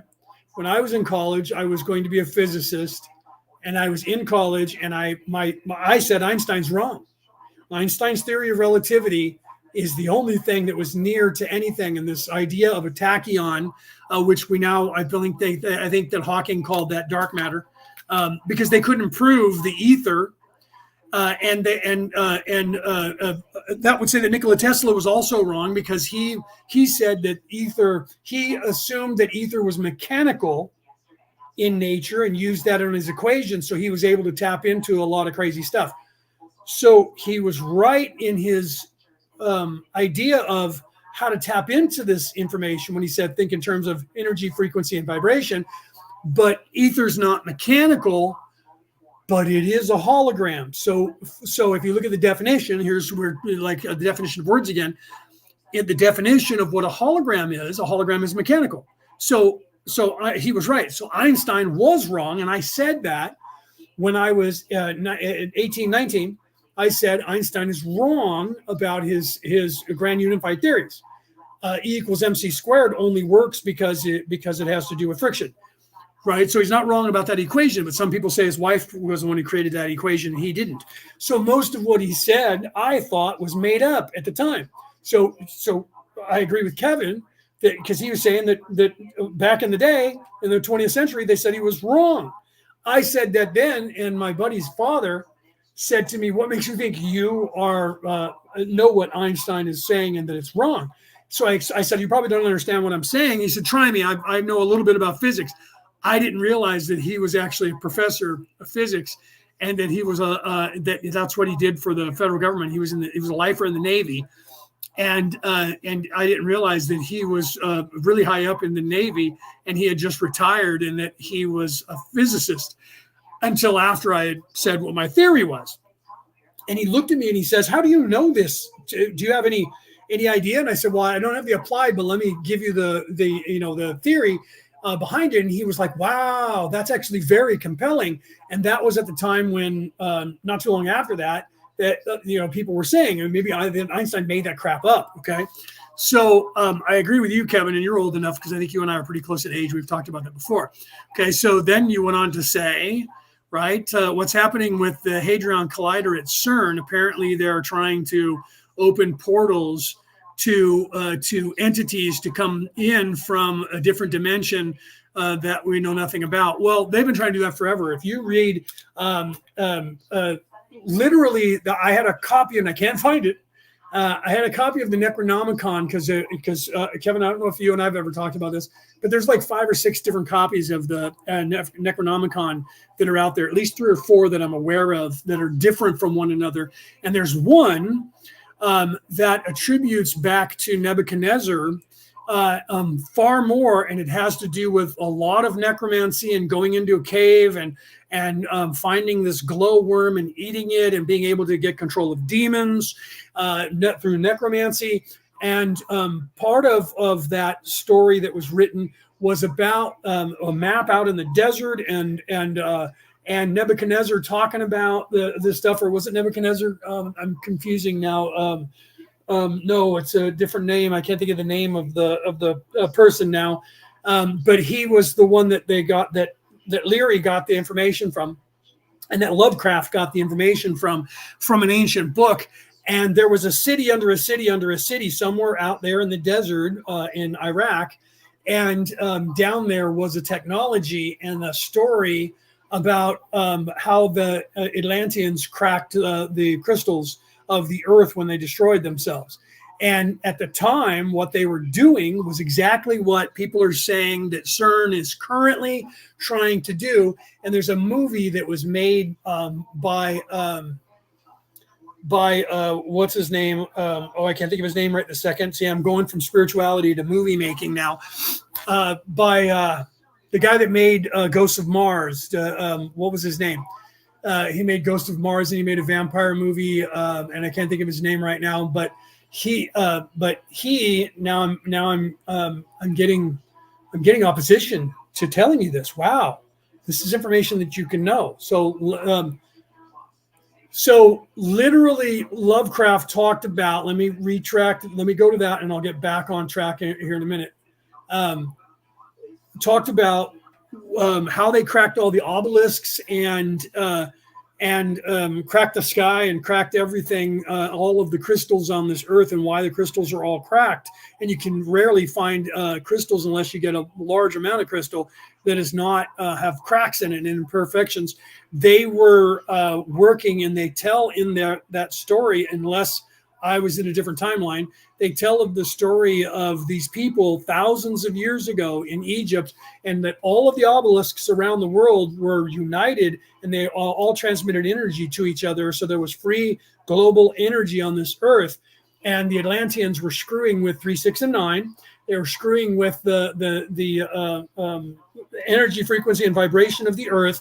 And that they were trying to bring, and I know the movie now, but I don't remember the name of the guy who made it, and I'll think of it in a minute, that they were trying to open a portal to bring this great evil through into this reality, okay? And John Carpenter made a movie called The Prince of Darkness that you should watch, which tells of that story. It's based on the ancient story that Lovecraft and Leary put down to the Necronomicon, that is from this ancient book that they knew about, that told of this time when they were trying to bring this person in. And from that is based the Prince of Darkness. And in that, the church in Rome, the Christian church, got a hold of and imprisoned the devil inside this big giant vat of swirling goo. And they have it, and they've been moving it from place to place and guarding it for the last 5,000 years or 10,000 years. And it ended up in downtown LA in a church in downtown LA in modern time. And the movie came out about 25, 30 years ago. In modern day United States, and the priest, who was a secret order who was protecting this thing down in the archives, down in the catacombs of this church in downtown LA, died before he was able to transfer the key to the door and the secret of that information to the next priest. And when they found him dead, they found the key and unlocked the door. And people started trying to figure out what was going on, and they called this scientist from the college in the University of LA, or the University of Berkeley at Cal Berkeley at LA, and he brought a bunch of people in to figure out what this vat was and what was going on. And in fact, the devil was trying to possess everybody, and still trying to then open up this portal in a mirror to bring his father into this realm. Okay, so this is an ancient theory, Kevin, that goes all the way back to Nebuchadnezzar thousands of years ago, that has been told throughout time. And the last time that anyone has a copy of this book was in one of the copies of the Necronomicon. Most of them don't have that in every copy I've bought since then. I have a copy. I don't know if it's here, out here on the table, but I think it's in my office in the bookcase. Every copy of the Necronomicon that I buy isn't that one. And I had that back in 2012. And when I moved to Arizona, it didn't make it with me, and I haven't been able to find it since. And I read it, and I was like, this is the one that everybody talks about that's really rare to find. So I'm still looking for it. And when I do, I'll buy another copy of it, and I'm going to talk about it on air if I do. Because what I believe, because I've heard the same theory, Kevin. I hope you're still here because you haven't made a comment since I brought that up. So maybe you left. Hopefully you're still here. No, because you just said hi, Denise, a second ago. So you're still here. About 10 minutes ago or 9 minutes ago, you said hi, Denise. So I have heard that same theory that they're still trying to do the same thing.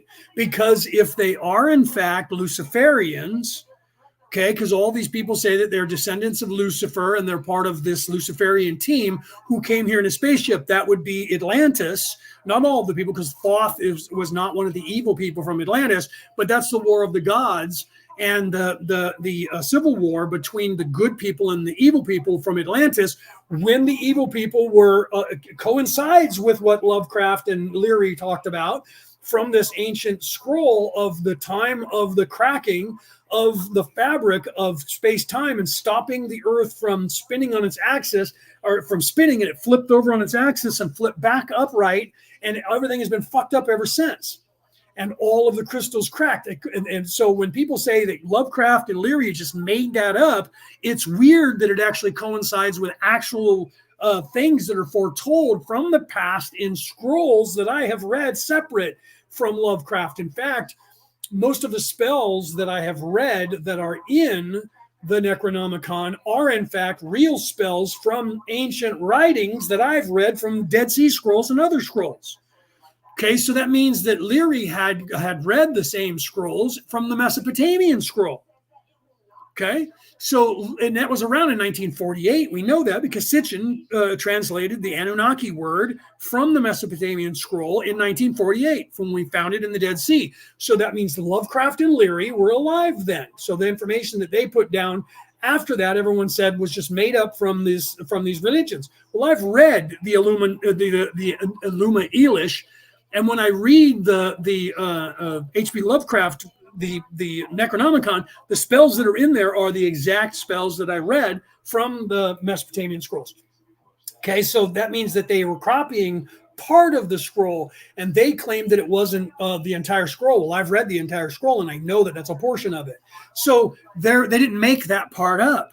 So if they didn't make that part up, and I read this about this ancient civilization that lived here that had space flight, and that they had a civil war that coincides with the civil war of Atlantis at the exact same time that the Romans and everyone around the world talked about the flood, the deluge, and what caused it, cracking of the structure of the earth, fire raining down from the sky, the sun rising in the east and setting in the west, then rising in the west and setting in the east, then rising in the east and setting in the west in a 3-day time period. The only way that can happen is the earth flips over on itself and then flips back upright for the planet to stop spinning and the crust to move and everything to get screwed up and the ice caps to switch and floods and everything that they talk about in the Necronomicon coincides with actual events in history that happened, and it's been foretold separate from the Necronomicon that our scrolls are out there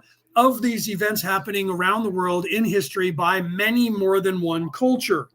So when people say that they completely invented the Necronomicon, it's the same as saying Jesus was invented by the Romans to control the Jews.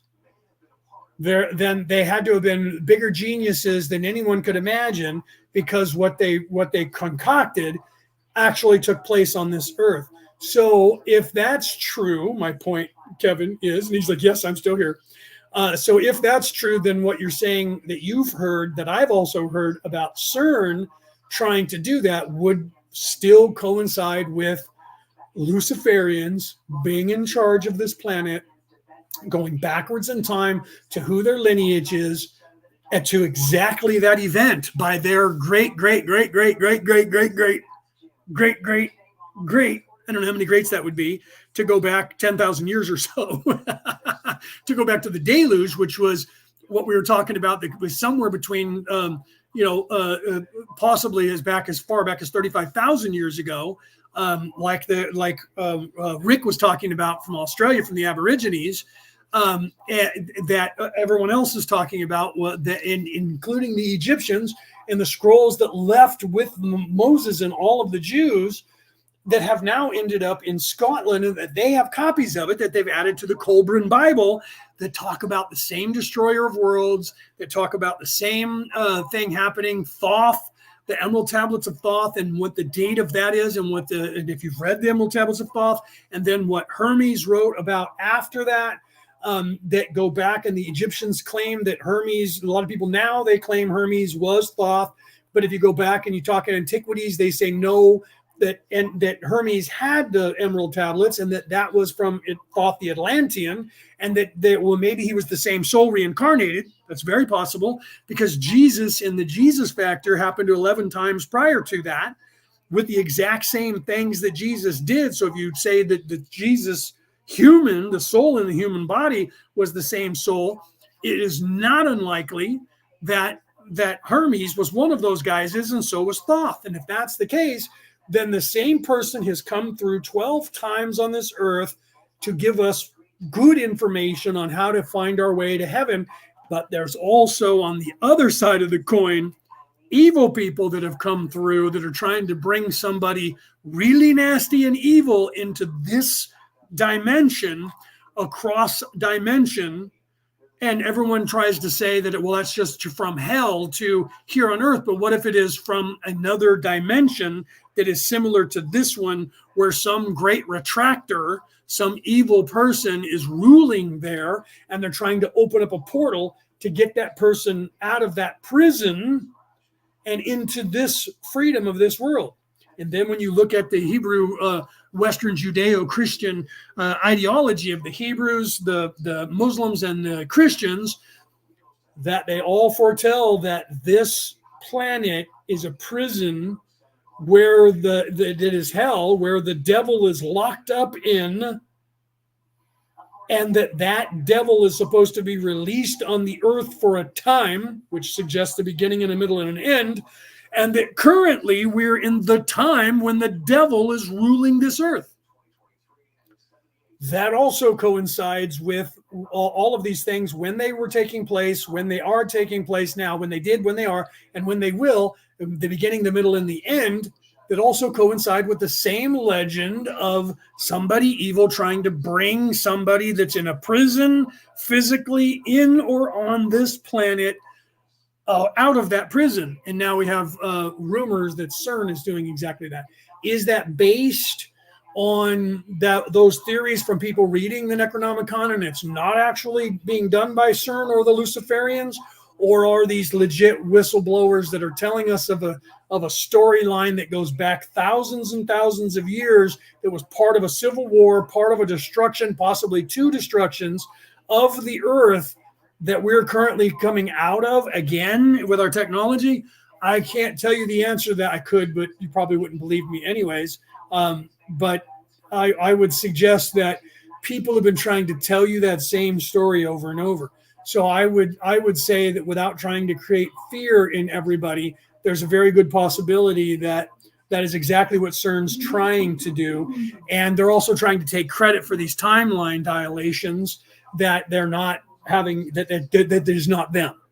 Most people freak out when there's a time change in the temporal war, and that something shifts, like I talked about at the beginning. You weren't here yet then, Kevin, but I've been watching the news because the Democratic convention has been going on this week, and everybody is saying, including Fox, that Kamala Harris is the first female candidate for the presidency of the United States. And I'm like, okay, unless there was a time shift. In 2016, there was this woman who used to be the first lady called Hillary Rodham Clinton, who ran against Donald Trump and lost. So unless she's got a penis and some nuts, that they're claiming now that she was a transvestite this whole time, but they claim that about Barack Obama's wife, but not about Hillary Clinton. Then Hillary Clinton was the first female candidate running for president. Now, if they would specify and say she's the first black female candidate running for president, I would say, okay, I'm just mistaken, but that's not what they're saying. They're saying the first female candidate running for president. Like Hillary Clinton ran for president and lost and hasn't shut up about that somehow Donald Trump stole that election. And then, of course, when Donald Trump says that, then all of a sudden he's out of his mind and evil and a denier. But then when you point out that Hillary Clinton went ahead and said the same shit, and so does Stacey Abrams to this day, who lost an election 4 years ago and claims that she won that election, that's different somehow than when Donald Trump did it.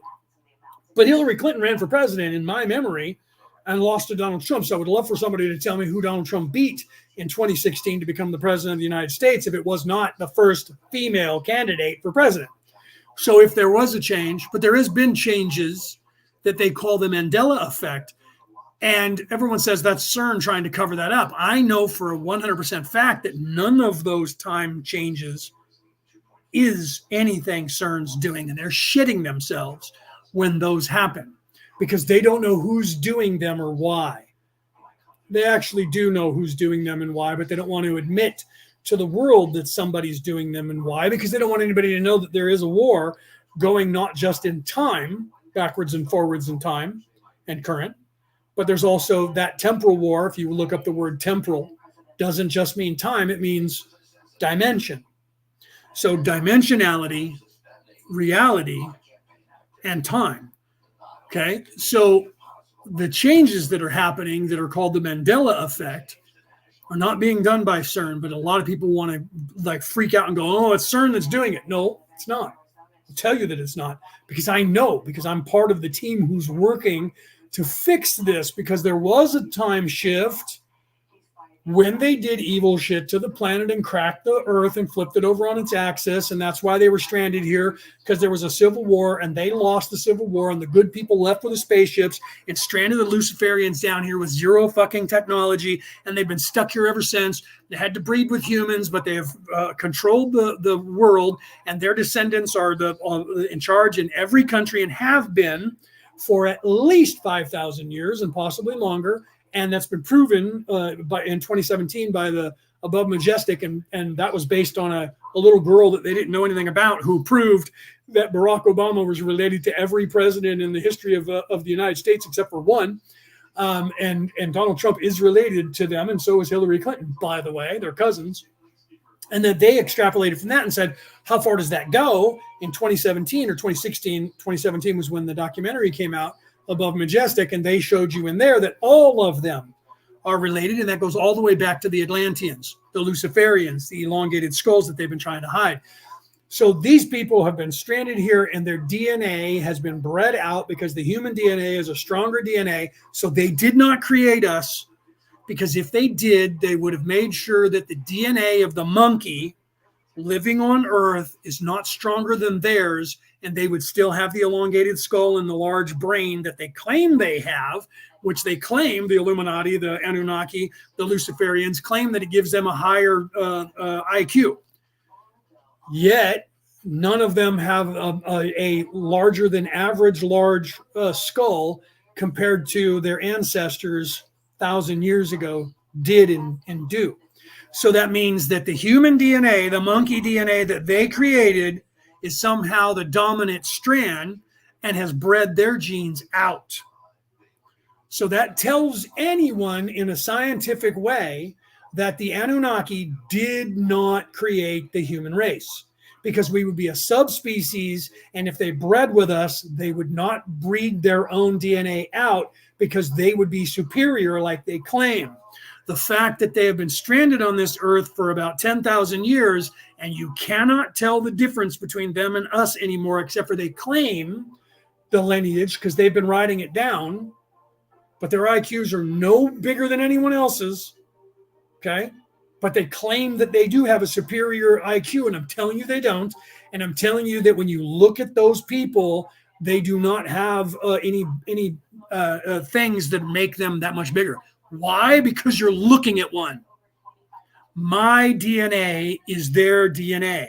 My ancestor was the king, had more claim to the, I have more claim to the throne of the UK than the people that are in that. I am a bloodline O'Neill and have traced my DNA back over 1,000 years. Okay. Back to the year 990. That's actually 1,200 years ago. I can trace my DNA back that far. And I literally go through ruling the UK to do so. Henry V usurped the throne because he was a direct descendant of the sister of Edward Longshanks. I'm a direct descendant from Edward, proven through Ancestry.com.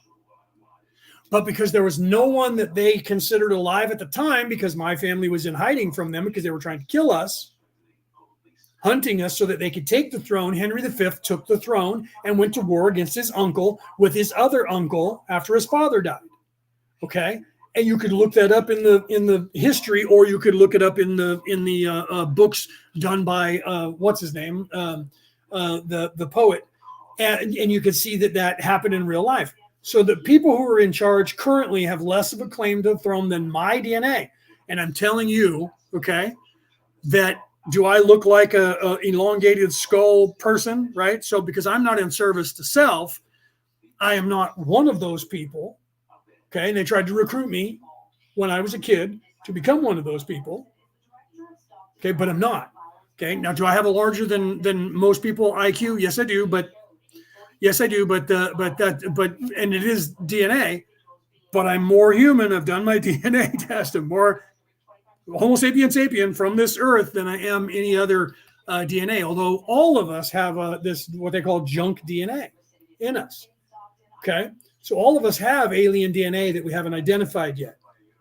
But that doesn't mean that it's Anunnaki DNA, because if that DNA is not junk, it should have been the strongest DNA if they were the creator gods. Why would you create, okay? Why would you create if you were a species that came here and you needed slaves and you saw some primates, the gorilla, and you were like, if we add some of our DNA to that gorilla, we can make a worker bee that's not smart enough to resist us, and they'll do what we tell them to do. And you did that, then you left for a while because your planet was moving out of the space to where you would be able to reach it with your limited technology, and you'll be back in 3,500 years, and oddly, you don't advance at all as a civilization in 3,500 years, and they supposedly have come back like 8 times, which is 8 times 3,500, and none of those times did they ever advance in their spaceships to be able to fly back and forth to their planet in any great distance. So when it got a certain distance away, they all had to leave to go back to their planet so that they could ride it out to come back 3,500 years later and come here once again to the earth. That's a consensus from everybody around the world to talk about the Anunnaki. Yet they keep coming in the same rickety old fucked up ships that they had 3,500 years ago, 8,000 years ago, 20,000 years ago, to get the same material that they need, that they keep harvesting from Earth, which is gold, because they have screwed up their atmosphere and haven't figured that shit out in 50,000 years of how to survive in an atmosphere. Why didn't they just move here? Why didn't they move here, and why didn't they leave people here? Because you would think if we have everything that they need and they're superior to us and they came here, why wouldn't they just fly everybody from their planet to Earth and take over here instead of coming up with this idea of we're not going to live here, but we want the gold, and so we need to create a species, and we're not smart enough to then kill that species off because we won't be back for 3,500 years, and they might actually advance and be able to in 3,500 years. We don't know where they're going to be in 3,500 years, but they're stupid because we've made them so stupid that they can't advance. But yet our species in the last 150 years have the same space travel that they had when their planet was close enough to get here the last time. But we're supposed to believe that, well, that only happened because they're here and they're making us make this technology. Really? That's weird. That means they don't have anything but this rickety ass shit that's here. So that means that they haven't advanced at all in 3,500 years. That means they don't have the ability. So they're not as fucking smart as we are. So you would not create a species that is stronger than you are, that left to its own devices, or if you got stranded here and you had to breed with them, would breed your DNA out if you're the one that created that DNA. Because if that DNA was created from yours, it would never breed you out. So are we to believe that the primates on this earth have a stronger DNA sequence than the Anunnaki? If so, they're nothing but a bunch of fucking monkeys to begin with. And they are not intelligent at all, because if they were, and they had the wherewithal to be able to create a human species, this one, they would then have the technology to be able to not have their planet be depleted in their ozone layer and need gold to put in their atmosphere. And they would also have the technology to not lose their DNA if they bred with the people that they created out of their own DNA. So none of that theory holds up under scrutiny if you're not a child. That there's this Anunnaki that created the human race, and that they keep coming back every 3,500 years with the same rickety ass fucking ships they had 3,500 years ago, because they can only get to us when they're within a certain distance of the earth, and they're never advancing to have new technology in 3,500 years. But we, in 150 years, went from driving horses, pulling a fucking buggy, to flying to the fucking moon and going to Mars. Okay, so if they don't show up now, and they come back in another 3,500 years, when they get here, we're moving to their planet, and we're going to take control of them if they come here in the same rickety ass shit that they had 3,500 years ago. Because in 3,500 years, if we're still alive, we're going to be fucking light beings and not give a shit whether they're here or not. We're going to be gone off this planet, because we're going to be moving out to the stars, and we're going to come find their ass and take them over. So that theory doesn't hold up under any scrutiny by someone who has a brain. So all these people who are pushing CERN, having this technology, they don't know what they're talking about. They're children, and CERN would have you believe that they have this information, but they could be trying. They could be trying to crack open a portal to travel across dimension, because some people did come here doing that. The Greys, a couple of the species of Grey, according to insider information. So they also, the Greys who came here, didn't have the ability to go back. So it could be them that's behind this scenario and propping up what's going on, that's doing this. But but again, that says when the Greys got here, they're not as advanced as they fucking claimed to be, because they did a one-way trip and they're now trying to figure out how to fucking get home. So the same thing about all of this. So no matter how you look at it, they're third dimensional species that have flight. That's it. That's all they are. They're no different than us. They just went flying from one planet to the next, which we're already capable of doing. We're less than 50 years from flying to Mars and setting up camp out there. They're already talking about doing it on the moon, terraforming the moon and setting up bases. And some of us know that there's already bases on the moon and on Mars, and they're just trying to catch up so they can go, look, now we can say, look, we have bases on the moon. And they'll just say, well, you guys weren't looking. We created a base over here. I hear tell China already has a base on the dark side of the moon. You know what I mean? So let's already assume that since 1938, we already had bases on the moon, and they're just trying to roll it out to people. So if we had all this technology already, then why are they still trying to do this cross-dimensional thing? To what end? Unless there is some great retractor somewhere that they're trying to open it up to bring it in. But the things that are happening down here that are changing the time, that are the Mandela effect that they're so hard pressed to tell you is just people's minds. It's not them trying to cover it up. They're trying to cover it up because they're scared shitless because they're not doing it. Because we are fixing what was done that damaged this place by those assholes, the Anunnaki, when they were here. And they've been long since gone, and their descendants who were stuck here are long since brought out. Okay. To the point where people don't even recognize their DNA. Their own relatives don't recognize them. So if they were to get on board a ship right now and fly to where the Anunnaki is, they would see invading army from Earth. They would, wait, no, I'm your DNA. Bullshit. You don't look anything like us. You know, our DNA. No, test my DNA. There's some in there. Yeah, the little bit left. You were a monkey that was bred in. So if it's true, they don't want us, and we're derelicts once again, and we just have an eighth strand of DNA added to us. That's it. So all of this high and mighty crap that they try to preach, that they're a superior race, they got stranded here by their own people, marooned here. That's the prison colony. They were the prisoners, and they didn't have any fucking technology, and they've been desperate for the last couple thousand years to develop it again. Okay? And that's what they've been working at and doing, because they're still pissed off, and they want to be able to go out to the stars, find their ancient grandparents and great-great-great-grandparents who stranded them here, and wage war on them because they're pissed because they've been stuck here with the fucking monkeys the entire time. But that fucking monkey has bred their DNA out, so they're not even going to be recognized anymore. They're just emulating the Orion Crusaders, which people call the Anunnaki. Those people got here at a different time. Okay, they even referred to those people who everyone refers to as the Anunnaki as the old guard. So either the people who got here in 1948 are the Anunnaki, or they're not. So who's the old guard then? If the new ones that got here in 1948, then that means that the Anunnaki weren't here 50,000 years ago. So if the Luciferians and the Anunnaki were supposedly the ones who started the human race, then they're what this new invading army that got here in 1948 call the old guard. They're dead, dying, and long since gone, and their DNA is hardly anywhere around, and everything that's still in this sector of the universe is automated, according to the CIA of this country currently. I did 23 episodes on it a few years ago. I should do it again. I should get that video again and do some more episodes talking about it.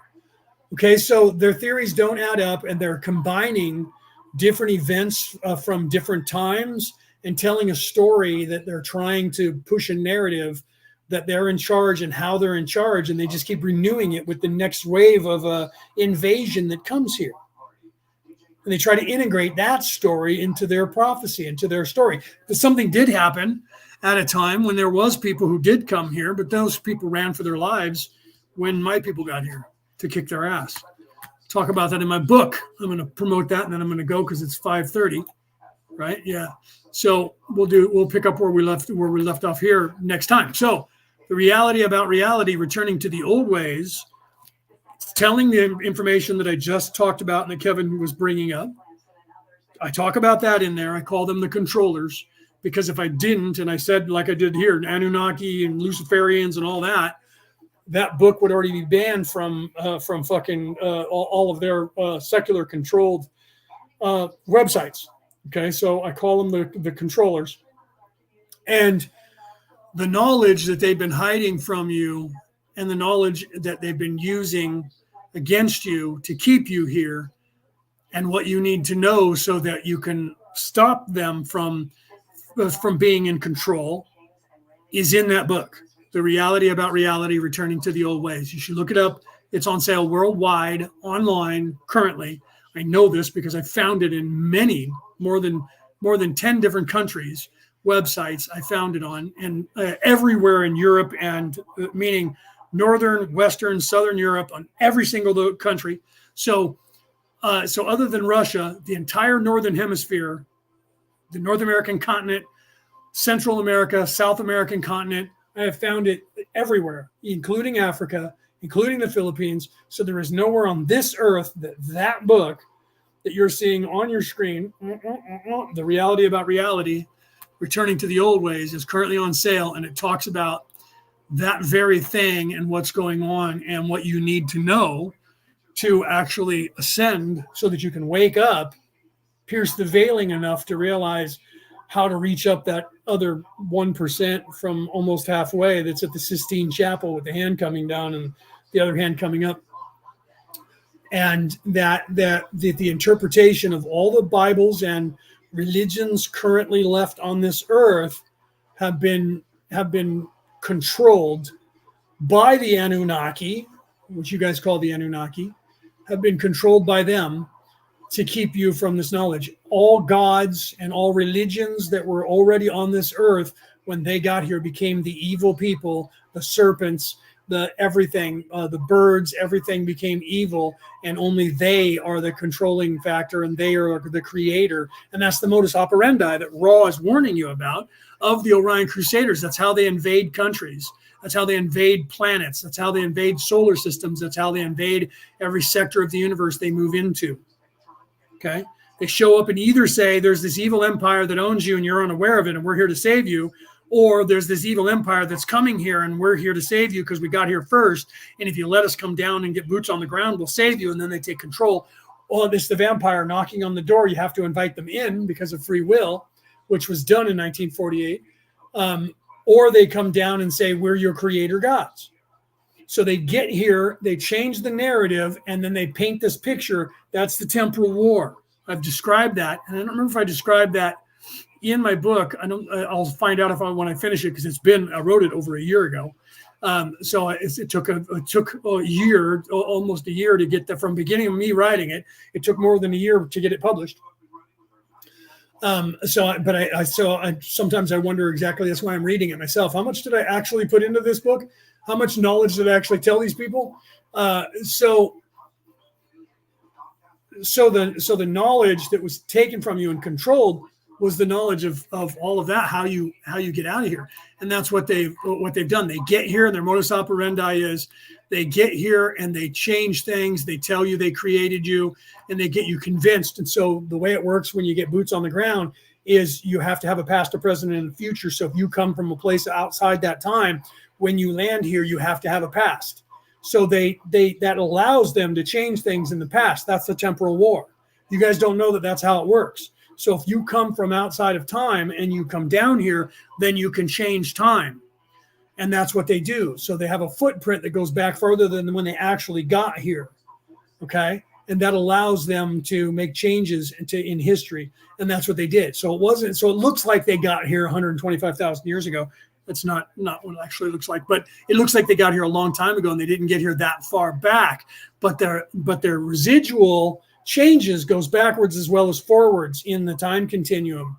And that is the weirding way, or the quantum weirdness of the time continuum that you guys are unaware of here, and most people don't understand on this earth.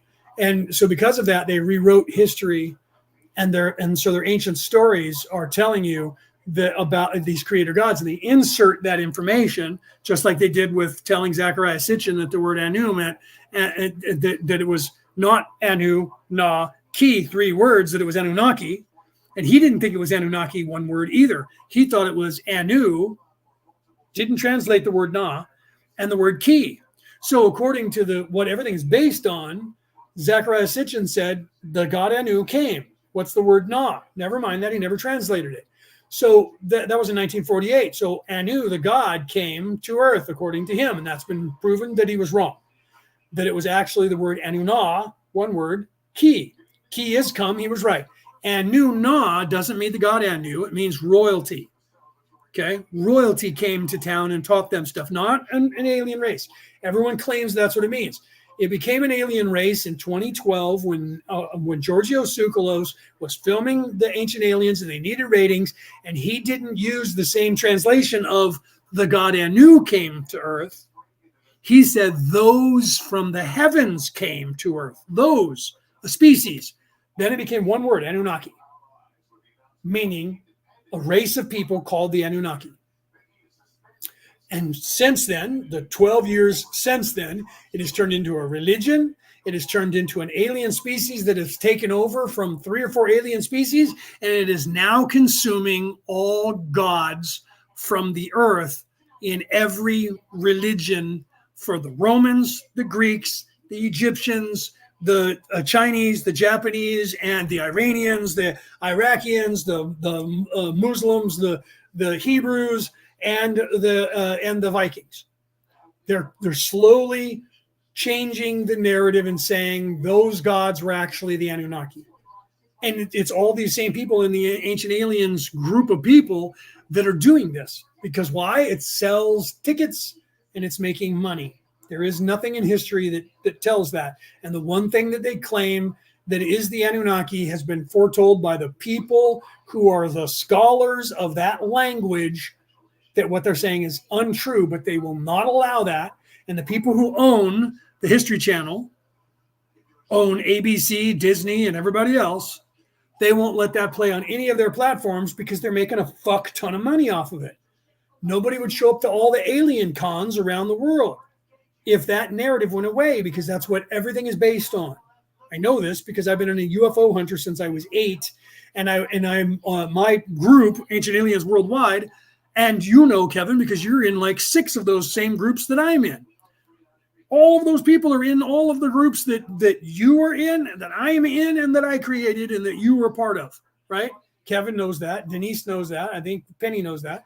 I don't know how many of the rest of you are in the Ancient Aliens groups around there, but I know Kevin is. He's in every fucking alien group just like I am. And guess what? All of the people that film those shows are in all those groups. They're making money off of all that fan base. They're making a lot of money. It's $1 trillion, $100 billion a year money maker around the world to sell tickets to the Alien Con all over as it tours, to sell tickets to ratings on television. Gaia TV, most of the people who left Gaia was because they were saying it was draconian, because it was owned by these Luciferians, the rich 1% eliters. So the narrative they're driving is that our creator God is the Anunnaki, and that they are in fact all of the gods. They're changing the story to make it that there are no gods. First it was those are all evil and they're not true. Now they're literally, once they said it was evil and not true, and they're controlling that, not letting anyone dig up anything anywhere around the world, they go and get themselves in control of it and make it a place they sell tickets for people to go and watch, but nobody does any more excavating anywhere in the world. Pumku, everywhere. Everywhere that has been told is, hey, we think this is a alien site, they get control of it, and then they set up shop and sell tickets to it, and they don't let anybody dig anymore. Around the world, go and look. So they're controlling the narrative, not allowing anyone to discover anything else about those people from 77,000 years ago and what they were trying to warn us about. Why? Weird. And yet they're keeping it exactly the way it is, and they're adding it to the list of sites where everybody goes on tour that they make money from, that sells tickets to the Alien Con, that keeps Ancient Aliens, the History Channel, on the air, that keeps Gaia, the entire network, on the air, that keeps all of the money flowing uphill to the 1%, who are in fact Luciferians, who trace themselves back to the Atlanteans, who claim they're descendants of Thor and Odin and all of the gods of Egypt. So if they claim all these gods aren't real, then why is it that they claim they're descendants? The queen who died not too long ago, last year, she claimed that she was Beowulf's descendant and Thor's descendant. Yet officially, these same people say that religion isn't real. Then why would they claim descendant of them? Because they need God status. Because they used to tell people they were gods until people stopped believing it. There are still, in fact, 10 countries on this earth whose people living there believe their leader is a god. Look it up. Okay? Look it up. In the modern today era, believe they are gods, not descendants of gods, gods. Okay? 1,000 years ago, almost every monarch was a god, according to their people. Not just because they worshiped them, because they believed they were gods on earth. The pharaohs were gods on earth. The Caesar in Rome was a god on earth. Not just a man elected, a god. Okay? So you have to realize that has been eradicated in the modern day because they were telling you all these other gods aren't real. Why? Because these other gods were holy gods that were in service to others, and they have to eliminate that. So they haven't gotten control of the Hebrew God yet, and the Christian God, and the Muslim God, because that's one God, the creator of the universe that they tell about. They haven't been able to usurp that one and say that God was actually Anu. But they're trying with that Yahweh thing that they tried to do, where they tried to replace Jesus because the name Jesus in Sanskrit is Yahweh. And then they tried to do that with Jehovah and Jehovah and Yahweh and the other Yahweh. One was evil, one was good. I could see what they were trying to do there. And now they're just trying to usurp all the gods and call them the Anunnaki. Why? Because they're telling you that that Anunnaki was your creator. And I just explained to you how they can't be. Because if they are, my DNA, your DNA, all of our DNA as the Homo sapien sapien is a stronger DNA. Because when the God breeds with us, his DNA disappears and our DNA replaces his. So if that's the case, then they took their DNA and added it to the primate down here, gorilla, and the gorilla's DNA is superior to the supposed God who created us, because that's the DNA that's taking over. Do you see? So if they spliced their DNA and created a new DNA that was stronger than their DNA, why? Because that was their DNA they gave that primate, then that should have replaced the primate DNA, and we should have, as we evolved, we should have became more of their DNA and not less. And if they were here, because they claim that the Luciferians are the descendants, then they bred with us and bred themselves out. Again, I say, the only way that happens is their DNA is weak. So they're not superior to this primate in any fucking way. Know that.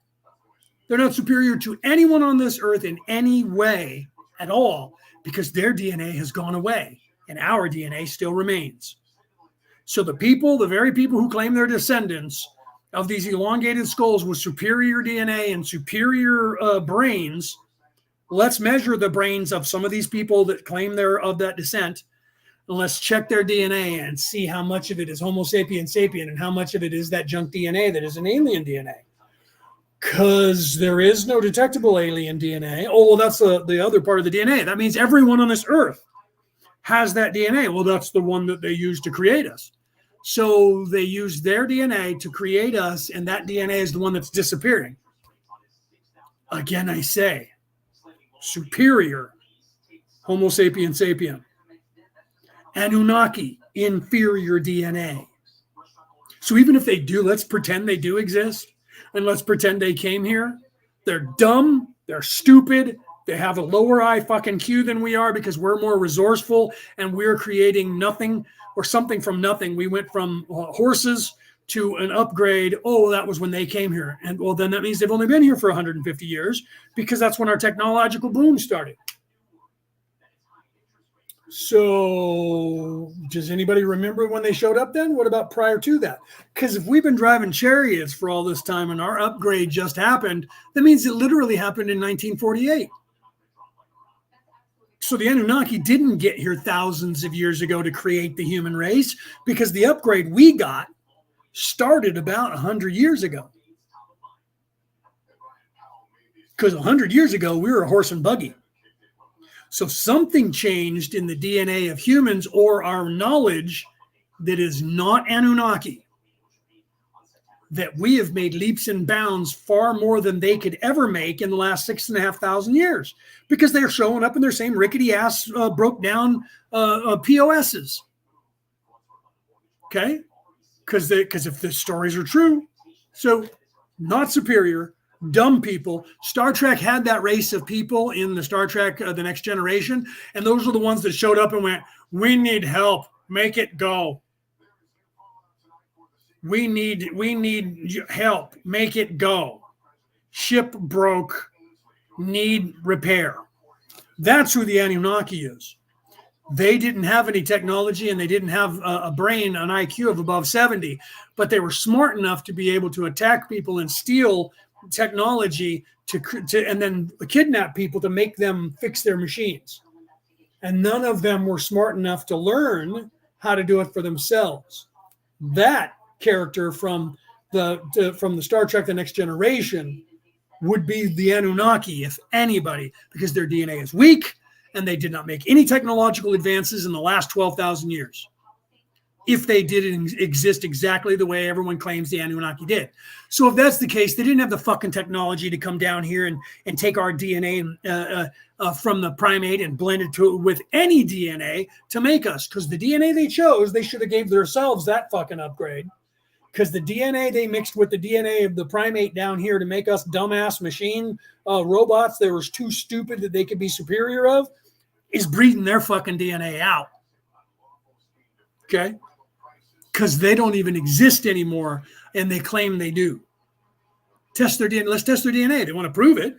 They're so fucking superior. Have them do the DNA test and show it to the world how superior their DNA is. Because I can look back in history and watch how that elongated skull and those giants, when they got here and started breeding with people, became smaller and smaller and smaller at the same rate that humans were getting bigger and bigger and bigger. And the human brain was advancing and not getting much bigger than it already is, but we're getting more intelligent, and their skulls and brain is getting smaller and smaller and smaller the more they deal with and breed with humans. That tells me that this is an upgrade. And the fact that people, like when Whitley Strieber wrote Communion, and he asked the Greys when they got here, what do you want? And they said communion. They wanted something we have in our DNA as an upgrade. So I tell you again, the Anunnaki did not create this. They were not our upgrade. They were consumed by us because they are inferior to us. So the Luciferians, again, bred themselves with each other because they didn't want to breed with anybody else's DNA, and they almost died. So they were forced to breed with humans, and their DNA went away. They didn't integrate and change our DNA to theirs. Their DNA got changed to ours. So that's two alien races that supposedly came here who bred with these lowly fucking monkeys whose DNA is now missing, has been incorporated as an echo, as a shadow of this Homo sapien sapien. So if somebody did create us, it was neither one of those two fucking races of beings. It was somebody else further back that created this DNA. Okay? And the fact that aliens are coming here to get an upgrade from us would suggest that somebody who created us created something really strong in the universe, and that people have been coming here from different species to get an upgrade of some kind for a very long time from this primate. Okay, so I'm not buying any of their bullshit that they're trying to sell, because I know different. Okay. All right, guys, I got to go. It's like 5:45 now. I got to go. We got to get my mother in the shower and get dinner going. I love you guys. We'll pick up where we left off next week, talking about that. And so if you guys came here and you were like, Annie's talking about crop, it has nothing to do with the Orion, the book or the people or the Orion Crusaders or the Law of One. It's everything I just talked about is the Law of One. So I hate to sound like Moses, but when Moses was talking and the Jews got mad at him and said, Moses, if you don't shut up, we have to kill you because of the law of Moses. And he said, I am the law of Moses. Okay. So this I say to the rest of the world, for those of you who say I'm not talking about the law of one, I am the law of one. Okay. You're not talking about what Ra was talking about. I actually came here with Ra. In fact, there's a 52% of the population of this earth are wanderers. 68% are wanderers. 52% are wanderers who came here with Ra in the same collective. They came down here as wanderers. Ra didn't just stay here and go to the Council of Venus, and they're not just sitting up there coming through channeling, because that shit stopped 40 years ago, 42 years ago. The channeling stopped to Carla. There's no more communication by people with those people, but everybody claims it. Claim to be Ashtar and everything else. Okay? But there have been people who came here boots on the ground as wanderers that are part of that collective. So when I'm talking to you and telling you what's going on, I'm telling you what they couldn't tell Dawn and Carla 40 years ago. Because 40 years ago, exponentially, the people of this earth were nowhere near ready to hear this information. Nowhere near.